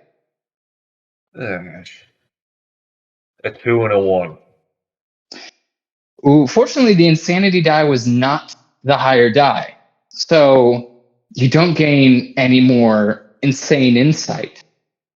But the song is very compelling, and you can feel it almost like wind pushing you backwards. It's pushing you back towards the lobby.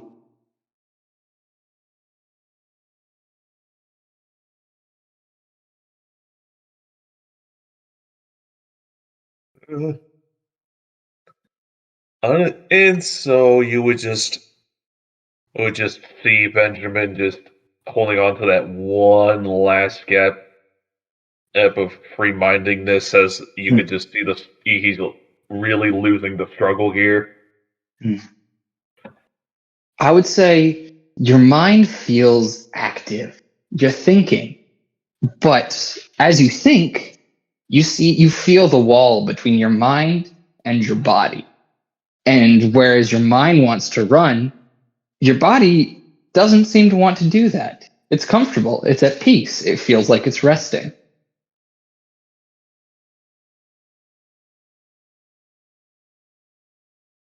And as you try to force yourself to run, your body doesn't comply. It turns you around, and you catch a fleeting glimpse of the person singing as you turn and walk back towards the lobby.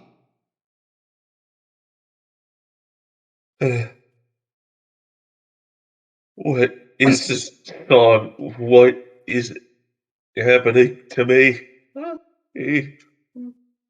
You can see ahead of you, everyone else who is on deck is also walking similarly. You can hear the humming coming from their lips. It's discordant. It breaks at odd points. Keys don't flow together, but they're all humming and whistling. Some are laughing harmonically as they all move into the lobby. We will now move to Elaine and Santiago. What were you guys doing during all the panic?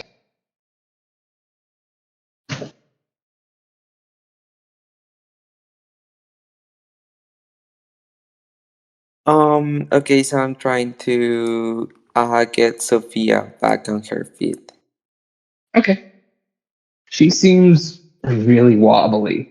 This whole experience has taken a lot out of her. Thank you. Thank you.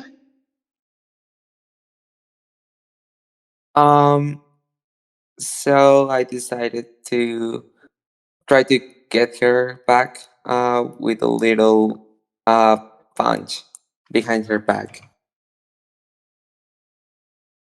Punch in what way? Drink? No, like with my fist, you know. Okay. She is kind of startled. Oh, she's not out of her mind. She's awake and she's lucid. She can think.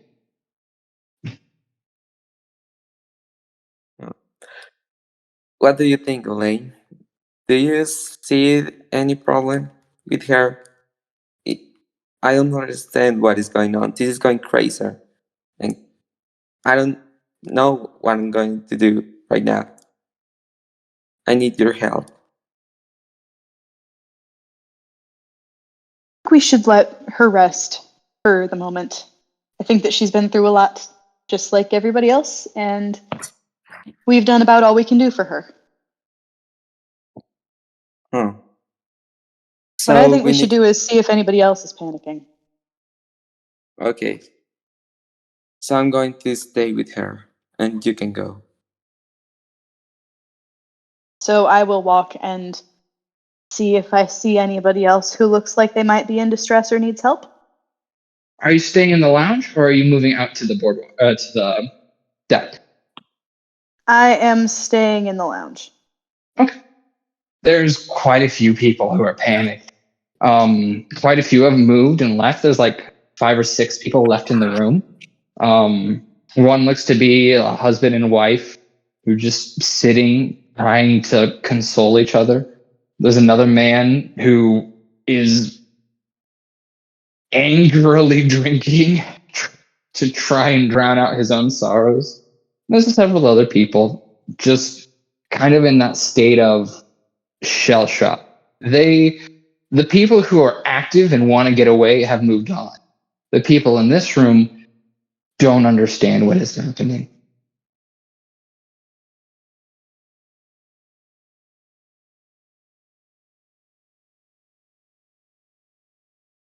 I sigh, saddened by the state of shock that I find these people in, but attempt to comfort whoever I can. see if I can shake any of the especially shell-shocked people out of that state.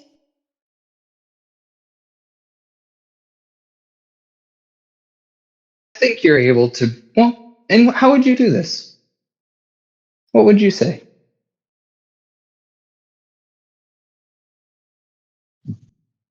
A gentle hand on the shoulder and, hey, it's all right. Everything's going to be okay, even if I don't necessarily mean that from the deepest parts of my heart. Thank you. Thank you very much. I haven't had anything like this happen before. I don't think many of us have. Thank you, I mean it.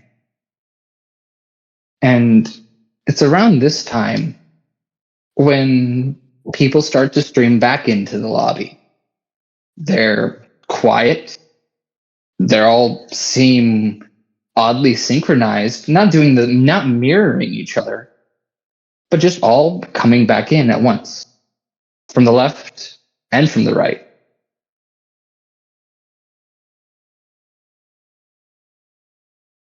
Humming. What was that? Are they humming? I would like both of you to make investigation checks for me.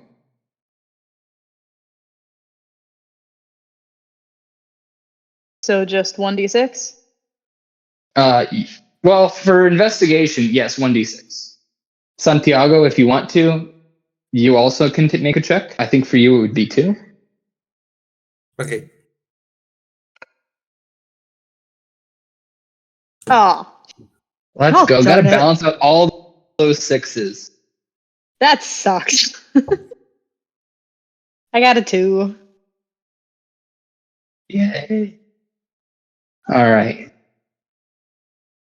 And so for you, I think you're a bit distracted at this moment. You see people moving in, but your focus is on helping the people in the room, not watching to see what's happening with the people coming out. You register it, but you don't clock anything else about it. Santiago, you can see that something is very wrong. These people are not in their right state of mind.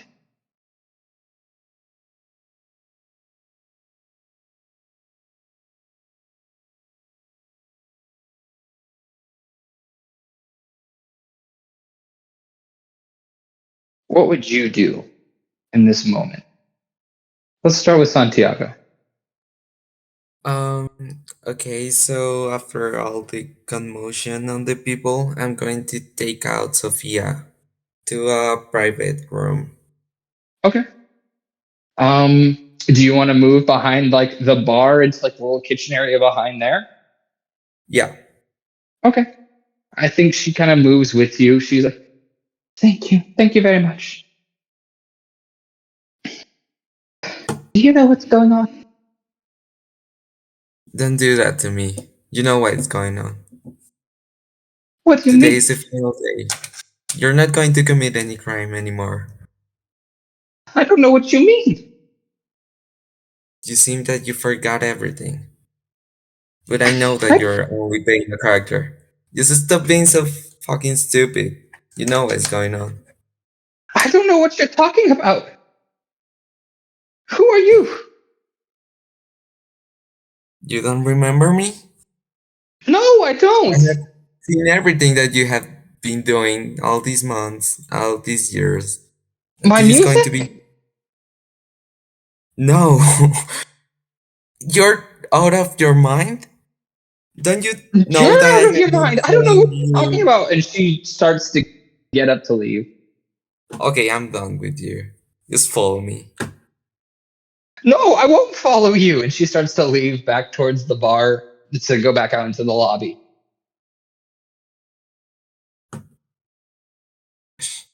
Uh, We are gonna wait. hop. Go ahead. No, yeah, you can go. Okay. We're gonna hop back into the lobby. Elaine, you start to hear singing I need you to make a check for me. 1d6. I don't want to do it. You can fail it if you'd like. I'm probably going to anyway. That doesn't sound like a fun time.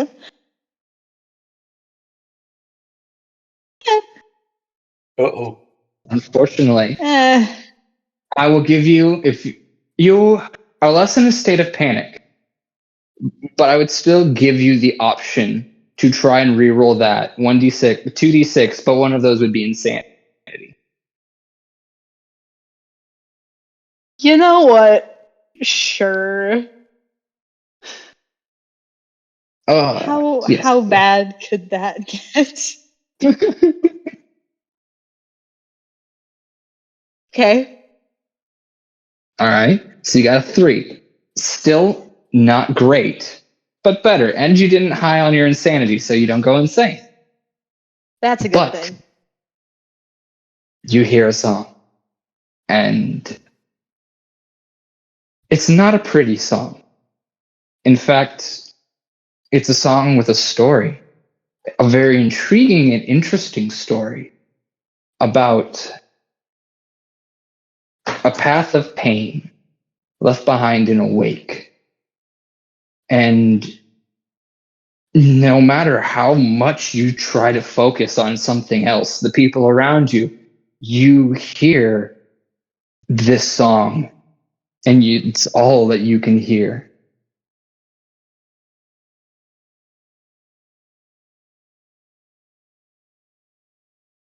I am trying desperately to cover my ears as I have musicians' ears, and the fact that the song is not pretty, it is very discordant, it sounds like, is just hurting my soul. And try as I might, it sounds like I can't drown it out. So I am kind of just sitting there in silent agony and trying really hard to just drown it as much as is humanly possible. As you're standing there trying to drown it out, you feel your body moving towards the door. By the way of the flow, it seems that there's no more passengers coming in, but there is a figure standing at the door. And he looks at you and just smiles before handing you a gun. We're going to jump back to Santiago. This woman is trying to retreat back to the lobby. What are you doing? I'm going to take my gun out and I'm going to start pointing my gun at her. Okay. She freaks out. She is very terrified. She doesn't run, but she huddles down on the ground. Please.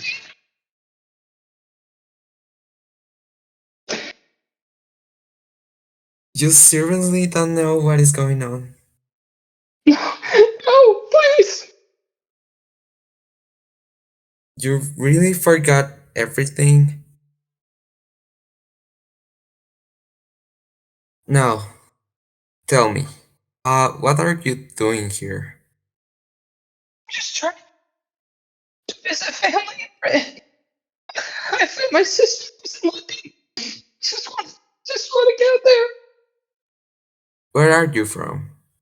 I was born in London, but I've been living in the States. I'm a singer. That can't be right. Do you know any other language? I don't know. Spanish maybe? No, I don't.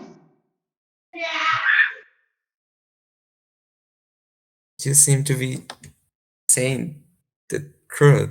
So if you're not the criminal that I'm searching for, who is the criminal?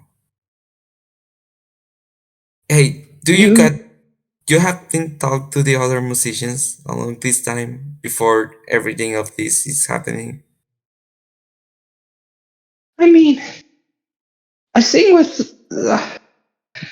Hold on, I gotta remember his name. Dang it. I sing with Stubbs a lot. We'll do duets, and then Eileen, she'll sing with us sometimes. You have seen any suspicious things that they have been doing? Maybe. I don't know. I don't know. I don't look for these things. Huh. So now tell me, did you remember going singing all the way to this place? No, I've only sung in the States, and then I hope to do some singing in London. Okay, I see. Santiago, Yeah. how much attention are you paying to your surroundings? Not too much because I'm only focused on the interrogation. Okay. Continue. Okay, so now, tell me, do you remember anything in the last few minutes? You were like confused, like if everything goes down inside of you. Do you have any, I don't know, memory of that moment or some feelings that you had? I just went downstairs to go to my room, and then I heard singing, and then I was upstairs, and something happened, and the ship shook, and I don't know what's going on. And she's crying right now. Okay.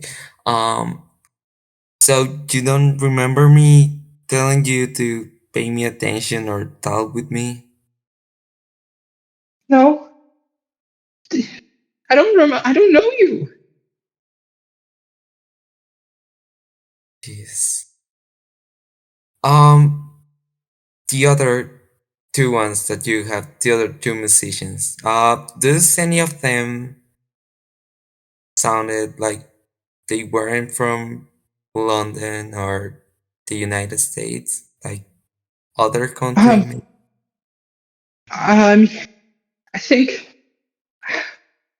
Eileen's from somewhere else. I don't think she was born in the States. And then, Stubbs, he did tours in other countries. Okay, I'm so sorry for everything that is going on. I didn't really want to make you feel bad or something.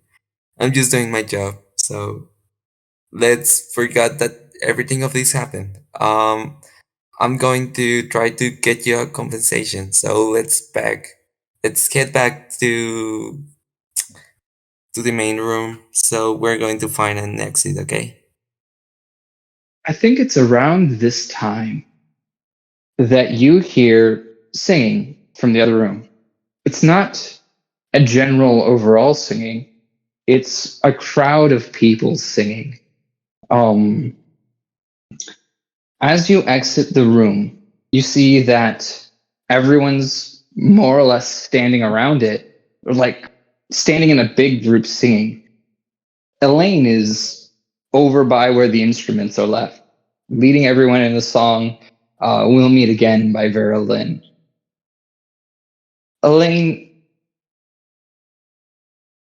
you see Santiago come in from the other room, and this presence in your mind forces you to speak.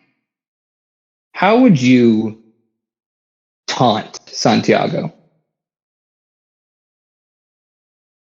A man who's been chasing you for a very long time. Ha! Some detective you've turned out to be. You've cornered a helpless, terrified woman and made her cry. All because you cannot find out the truth, not for the life of you.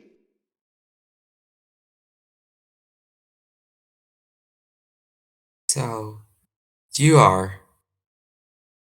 Uh, uh, why? You are doing everything of this. You are leading to these people to saying and being crazy. Elaine, you feel your head nod and your face smile. And as much as you might not want to be saying or doing these things, you are. How would you respond? Oh, I have no free hands. Like, how is the inside of my brain responding, or how is, like, the presence controlling me responding? Give us an insight into what Elaine is thinking right now. And then, as the force that's controlling you continues to insult and taunt Santiago, play that out for us. So, Elaine is horrified. This is the opposite of everything that she stands for. She doesn't know what's going on, and she is desperately attempting to claw her way out of this control. But it just isn't working. And as far as continuing to taunt, yes, I've been behind it all.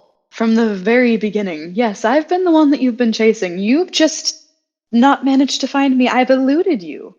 Again and again and again. I don't know how you ended up here, but you've placed the perfect placement for the trap that I've been setting.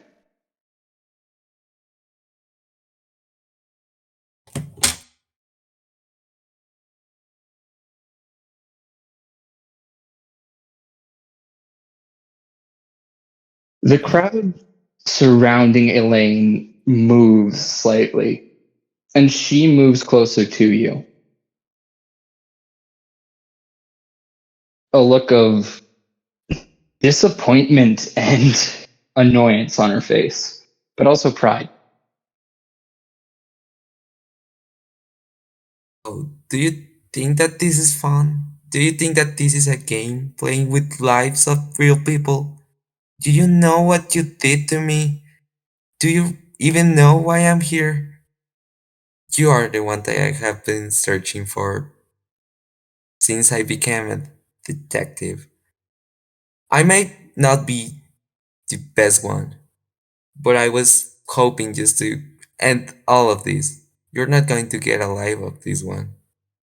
So I'm going to um get my gun and point to Elaine. Elaine, you also pull out the gun that was handed to you. I'm going to take a moment to go to Benjamin, who has been standing besides watching this. What are you thinking at this moment as the two of them stare each other down?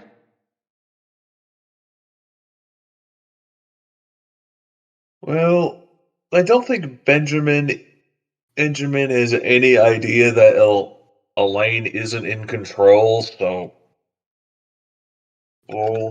but he's in a scenario where he understands there's a good possibility that a lot of people are sort of mentally pinned down like he is, so he is mentally trying to figure out if anything of what's happening here is being influenced by the song or not. Like he as while he does this, you can see his face sort of twitch and his head slightly nod as trying to form some sort of like SOS or help, while the rest of his body is just as calm and under the influence of the music as everyone else. Okay. Make an investigation check for me.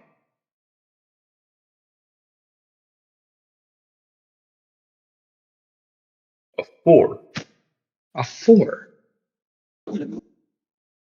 As you stand there, trying to piece things together, you see out of the corner of your eye a figure. standing off to the side behind Santiago, and he's smiling wickedly, very pleased with himself. And he's happy to watch what's happening. We are going to go back to Santiago. And Elaine just pulled a gun on you.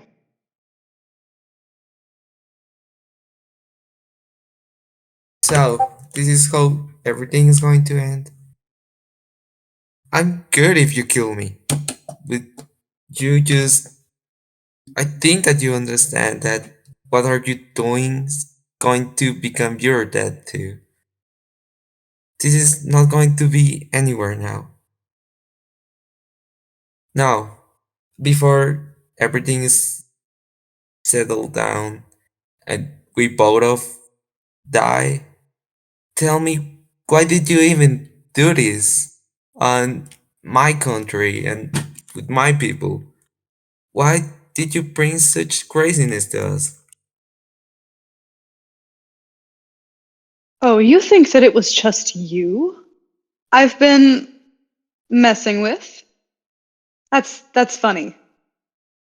It's not you and your people that I wanted to watch burn, it's the world. This is a place of such war and of misery. You humans have made it that way. I don't know why you'd think I wouldn't want to bring this much pain back on you. It only makes sense. It's only fair. Just playing by the rules you created. My rules? Humanity's rules. Oh. So, you're not human? You're... What are you? I don't get it now.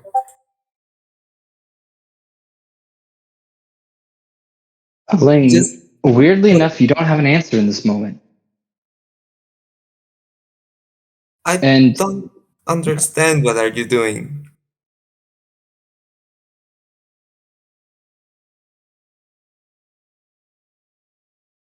Can you give me an answer, please?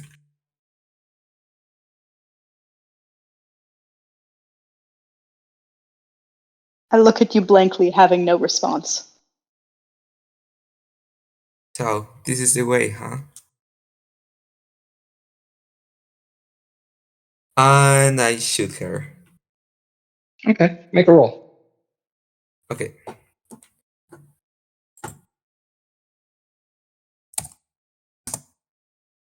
1d6 or 2? It's part of your profession. Do 2d6. Okay. Does your personality or flaws apply into this at all? Okay, so it's a 5 and a 4. Okay. Yeah, you pull out your gun and you shoot her. Elaine, Yes? it feels like bullet time. And in the last few seconds before the bullet hits, the song is gone. How do you react in that moment?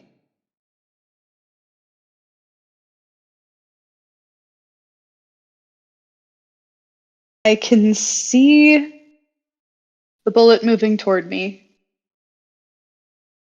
I close my eyes and brace for impact, just happy to be in control of my own mind again, as I have been appalled with what I have been made to say in the last several minutes that I've been giving this speech.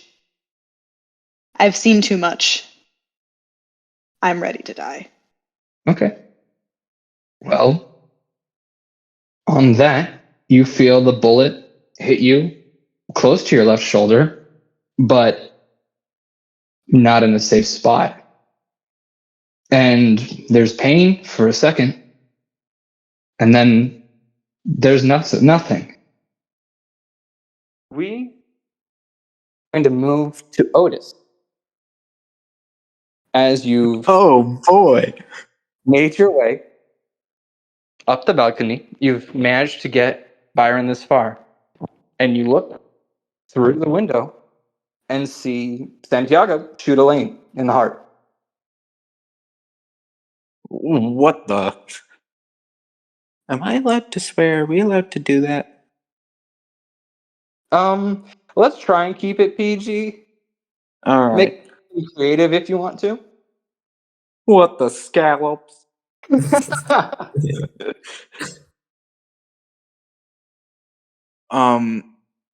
I'm just gonna set down Byron, and then I'm gonna run in there. If I do start hearing any of the song, Otis starts basically screaming the lyrics to Boogie Woogie Bugle Boy.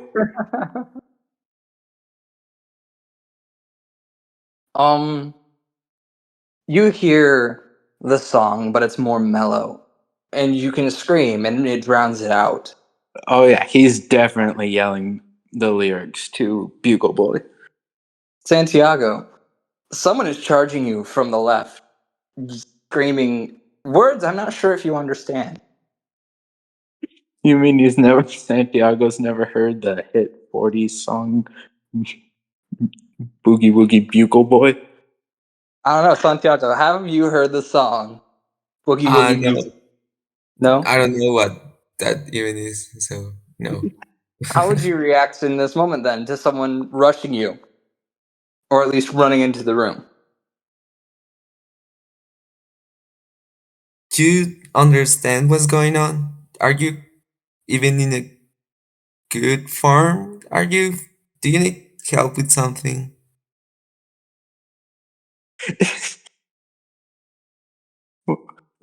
So is Santiago just like talking to me like it's a regular business day? Like he didn't just shoot someone? Yeah, exactly. Keep it professional.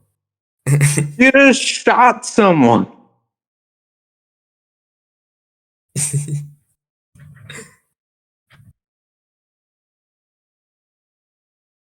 Does Santiago look like he's under the fish control? He does not. You idiot. These people are under control. Just like hit them, don't shoot them. I'm gonna just start like shoving people. You, Santiago, hear violent laughter from behind you and to your right. It is the sound of a man who has just had the time of his life.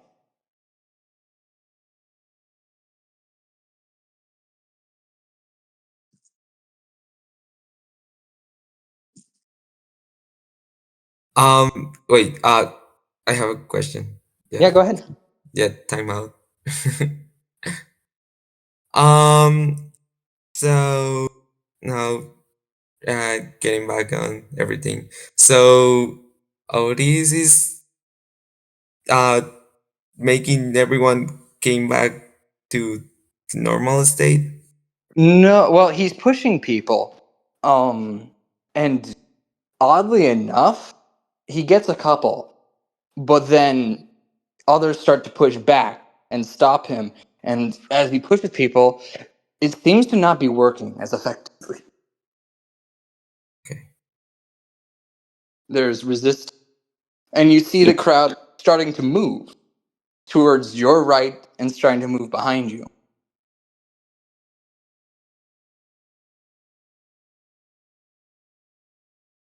What is all of this? Uh, do you know what is going on? I just completely lost my mind. Uh, do you need anything else from me? Just help me and escape of this, please. Something is saying that- controlling people. Slap them out of it. Oh, and if people start putting up enough of a fight, Otis will start just punching people. Okay. You hear someone respond to you, Otis. Oh, that won't work. See, they're too close. And when you're too close, I'm irresistible. And if you look towards the sound of the voice, you see Stubbs Riley sitting very smugly in the back corner, a very bright yellow and green shirt. He seems very cocky, and you can watch as the crowd kind of files in around him. Can I And take off my boot and throw it at him? You can try. Can I try? With just a D6? I would say go ahead. Low chance of failure here. It's a boot. It's a good boot. Old Betsy Leftfoot's never failed me before. 5. 5. You throw it at him, and it's a solid hit into someone he directs right in front of him. And that person stumbles over, and then he, as the person's on the ground, just crouches down, and as he's talking, you can also hear him singing at the same time. And he just seems to sing to this person. And their demeanor doesn't change. They kind of just brush themselves off and stand back up. I'm gonna start Bugle Boy again and just run for, was it Stubbs? Stubbs Riley. Yeah, I'm running for Stubbs Okay. with the Bugle Boy. You watch. Benjamin, you feel your body move outside of your control as you and a group of about 5 or 6 other people move to intercept Otis. They try to attempt to reach to grapple him, to pin him to the ground. Another 5 or 6 people move in between Stubbs and Santiago. But still where Stubbs can stare and gloat. I mean, Big Man Otis isn't the easiest to pin down, but it is just one Big Man Otis. Yeah. I would say I'm going to make 3d6. You can make. Let's see. You normally get 1d6. Do you have any other reasons why you would get another d6? I mean, Big Man Otis is in fact big and a trained soldier. That's true. I would give you 2d6. Yippee!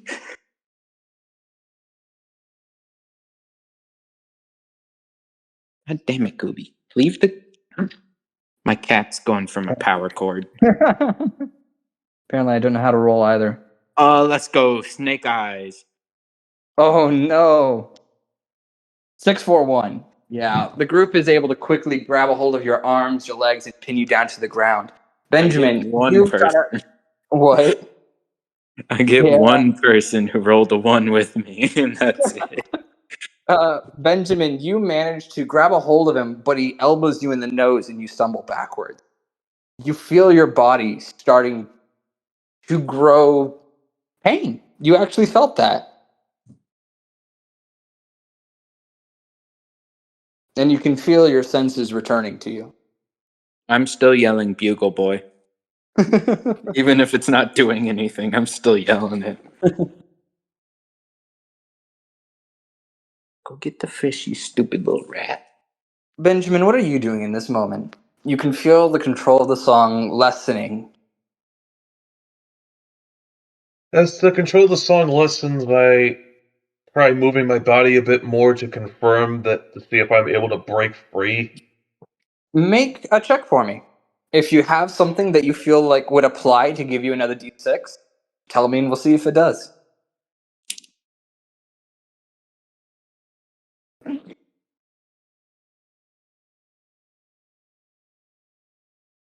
A 5 with the 1d6. Nice. Yeah, you can feel yourself, the control slipping away. You can feel pain in your nose from where you got elbowed, but you can feel your senses coming back. I'm free. Any more lifeboats? You hear Stubbs just start laughing at that, and it's a full belly laugh. This is bringing him incredible joy. Oh, oh. No, seriously though, the ship is still sinking. That it is.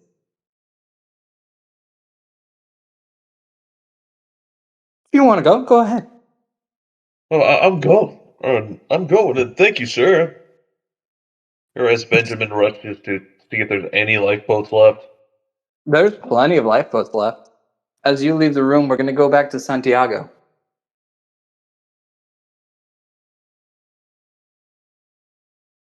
What are you doing in this moment as the man you've hunted for a long, long time haunts you? I'm confused, and I'm trying to run and take a cover Okay. to try to get a shot at him. Okay. You start to move. Where are you moving? Like it's a lounge. There are tables. Most are bolted down. There's the bar area in the back. You kind of have to pass by him to get to it, but you can still do that. I'm going to go to the bar. Okay. He kind of just watches you. He moves people in between you and him, just kind of having them walk a perimeter around him, keeping a crowd of people in between you and him. And he continues to taunt you. That was so good. You should have seen your face. I mean, it was priceless. I don't get to do that very often. I mean, I do, but not to someone who's been chasing me for as long as you. Even know who you are now. You're not only a one person. Oh, I'm anyone I want to be. And you see his face ripple a little bit. The hair, which is already shaggy, grows longer for a second before pulling back. Makes the game easier.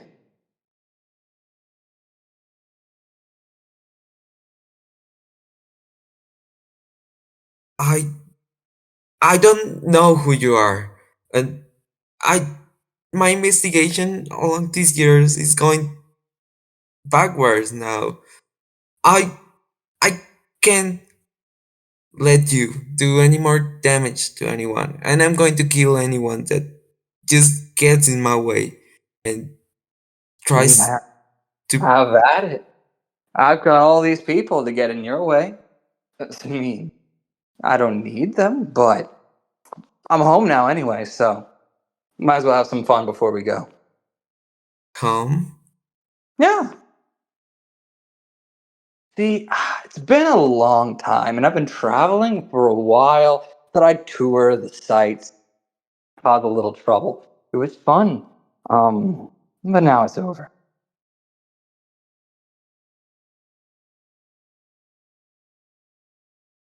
So the Elaine, she wasn't the one that I was searching for. No, Elaine was a poor, innocent girl just trying to make her way in the world and bring a little happiness. It was fun. We sang quite a few times. She had a beautiful voice. Shame it's gone now. How can you even say that is fun? You kill my friend. It, you, he was supposed to be a professional detective as I'm trying to be. You really are committing crimes just for no reason. You're going to the world just causing problems and making the people going crazy like that, just that easy. Yeah, it was easy. I enjoyed it. I had my fun, but vacation's over. Gotta get back to work, you know? Huh. So you think that this is a game? You. Yeah. Oh, okay, so now I'm trying to run out. And heading where Benjamin is. Okay. Benjamin, you've headed out to the lifeboats, correct?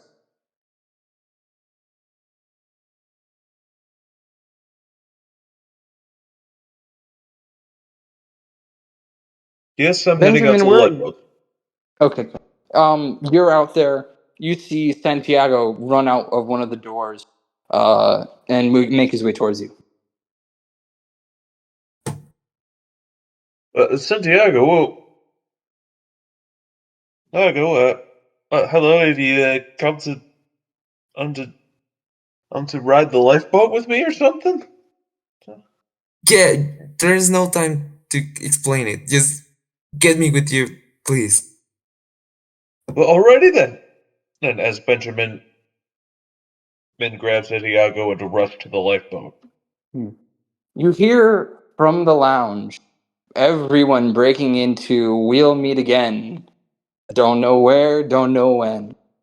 Just everyone singing it all together. Otis, you're still being held down. And Still with the bugle boy accompanied B. he moves over to you and just kind of crouches down and just kind of looks at you as if seeing if you're gonna stop or just keep going. How close is he? He's like crouching down next to you, maybe a foot or two away. Can I spit on him? Yeah, go ahead. Oh, No check needed. Oh, great. Yeah, I'm aiming for hopefully the eyes or the mouth, but I will take anything I can get. Well, let's roll a check to see where you hit, okay? Alright.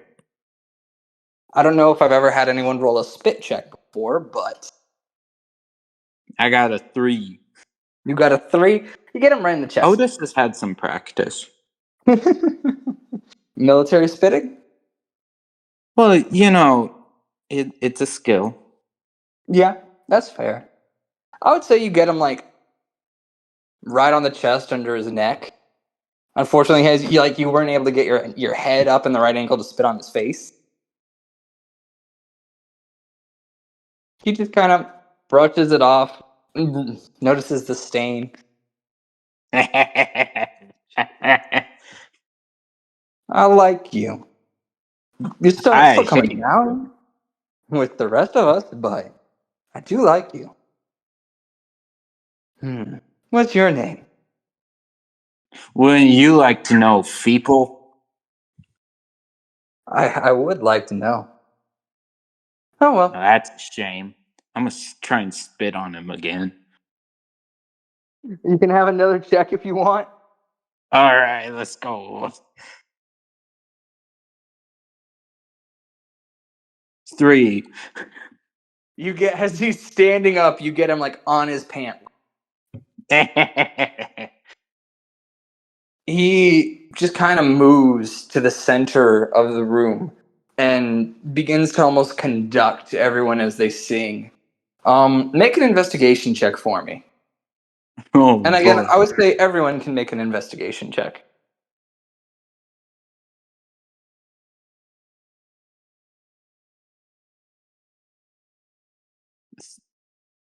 Two.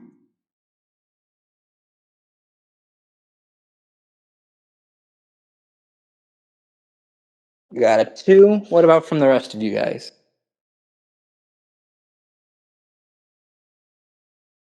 Wait, we were all supposed to make rolls? Yeah, everyone can make an investigation check here. Okay, I got a 3 and a 1. Okay. Your role applies to this, doesn't it? I gotta look at something in the rules. Would you say your impersonality applies to investigation? Joe's Benjamin just gets a stick. Yeah, Benny. You're a coward, but yeah, Benny. Well, I mean, come on. Santiago is busy helping you to get the boat undocked. And I think you guys do. You manage to throw down the lifeboat, climb aboard. And as you push off, Benjamin, you notice the ship is definitely listing now. You can see that it's starting to screw at an angle.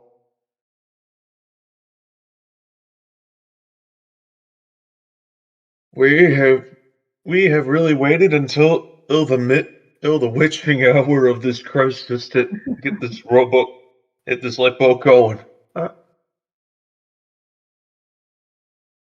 I think Yeah. Okay. Yeah. you Yeah. guys, Good. yeah. If you have something you want to do, go ahead. No, nothing. Okay. I think it's at this moment, as you are rowing away from the boat, you hear a whistling, whipping sound, but almost with a tinge of screeching metal to it. Can I switch to glory, glory, what a hell of a way to die?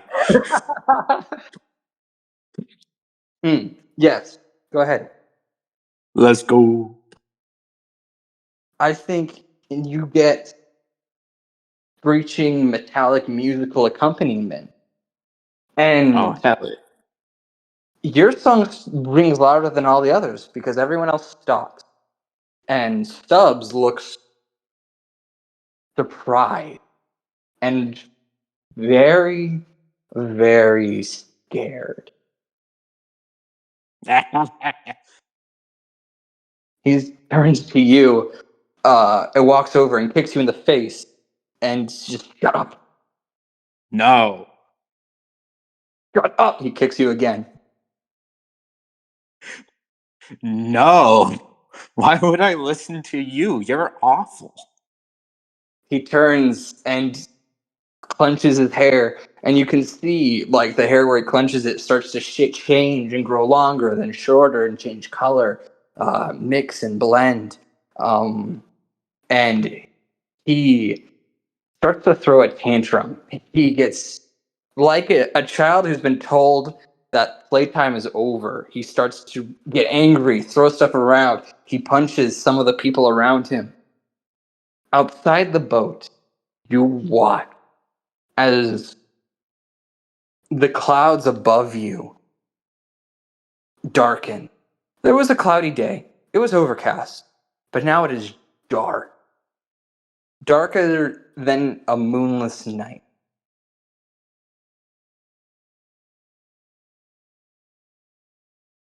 Is there anything that any of you want to do before we move on to this next part? Just breaking back into song, putting my whole heart and soul into it. Probably missing a tooth because I was kicked in the face twice, but you know. You find that no one's holding you down anymore. His song is broken. Oh, then I'm probably cackling like a madman and then going to go punch the fish man. Stubbs. Okay. He turns around surprised. Roll a check for me. We're going to do a fight check here. Ooh, do I get any extra goodies? You will use a matched dice roll or the harm rules. Let's find out. Oh, I forgot they got special rules for that. I know, right? Where's my... What do you mean file couldn't be accessed? So, you will roll 1d6. Alright. He will roll 1d6, and you... Actually, you don't need to, because he's the one being attacked. Sweet. I'm going to have to look into that's later on what it means by matched dice roll. Because I'm curious if that's just... You know what? Actually, here's what we'll do. We're going to both roll a d6. You can, due to your military background, roll 2d6. I would say from his psychotic background, he's going to roll 2d6. And we'll do a roll off. You have a 6, so you've got good odds. Yippee. Oh, that was wrong. You can just do R. You know, you're right. I forget to do that. He rolled a 5. So he turns and feels your... Actually, tell me how you punch him and give me some descriptors. Well, really at the height of one of the glory, or is it gory? I don't know. But just really to emphasize the note, one hell of a right hook to the jaw. You feel crunching as your fist impacts his face. He screams a guttural scream, and as you two fall to the ground, you hear the metallic screeching raise an octave. Mix that with the sound of wind whistling through caves, and this mass of purple surrounds both of you. And as you collapse to the ground, you don't feel an impact. You feel water. And you don't feel them under you anymore. All you feel is the pressure of being under the ocean surface.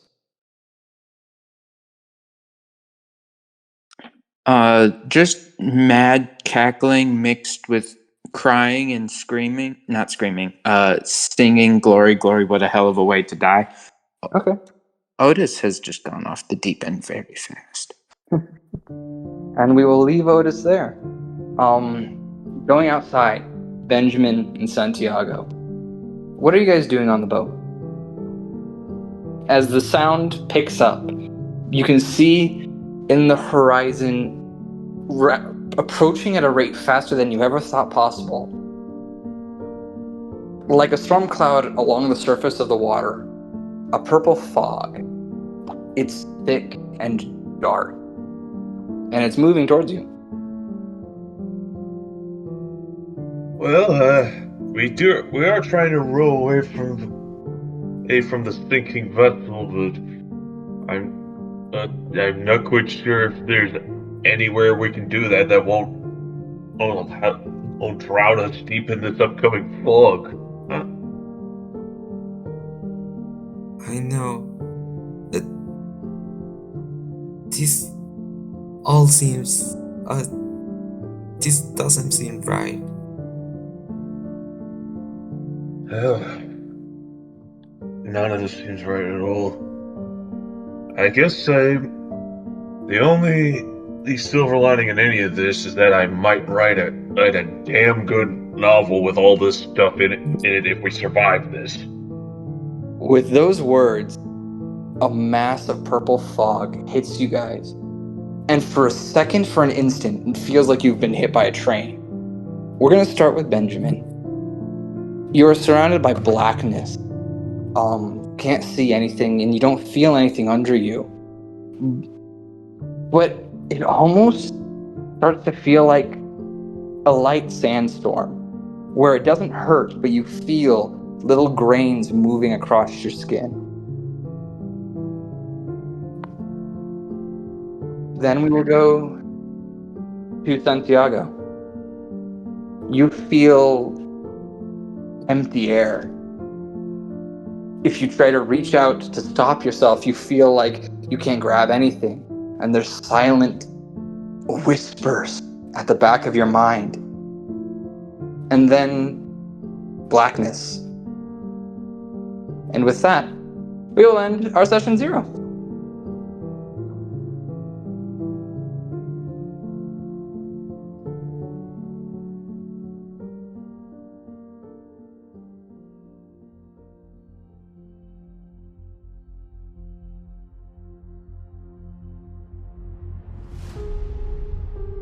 Thank you all for listening to our special one-shot in the month of October. We hope you have been enjoying this mini campaign. Don't forget that you can listen to the podcast on the Aging Journey Podcast website, Apple Podcasts, iHeartRadio, Spotify, Amazon Music, and YouTube. Links will be in the description below. Don't forget to follow and subscribe. You can support the podcast on Patreon and join our Discord. Thank you so much for listening, and we'll see you next time.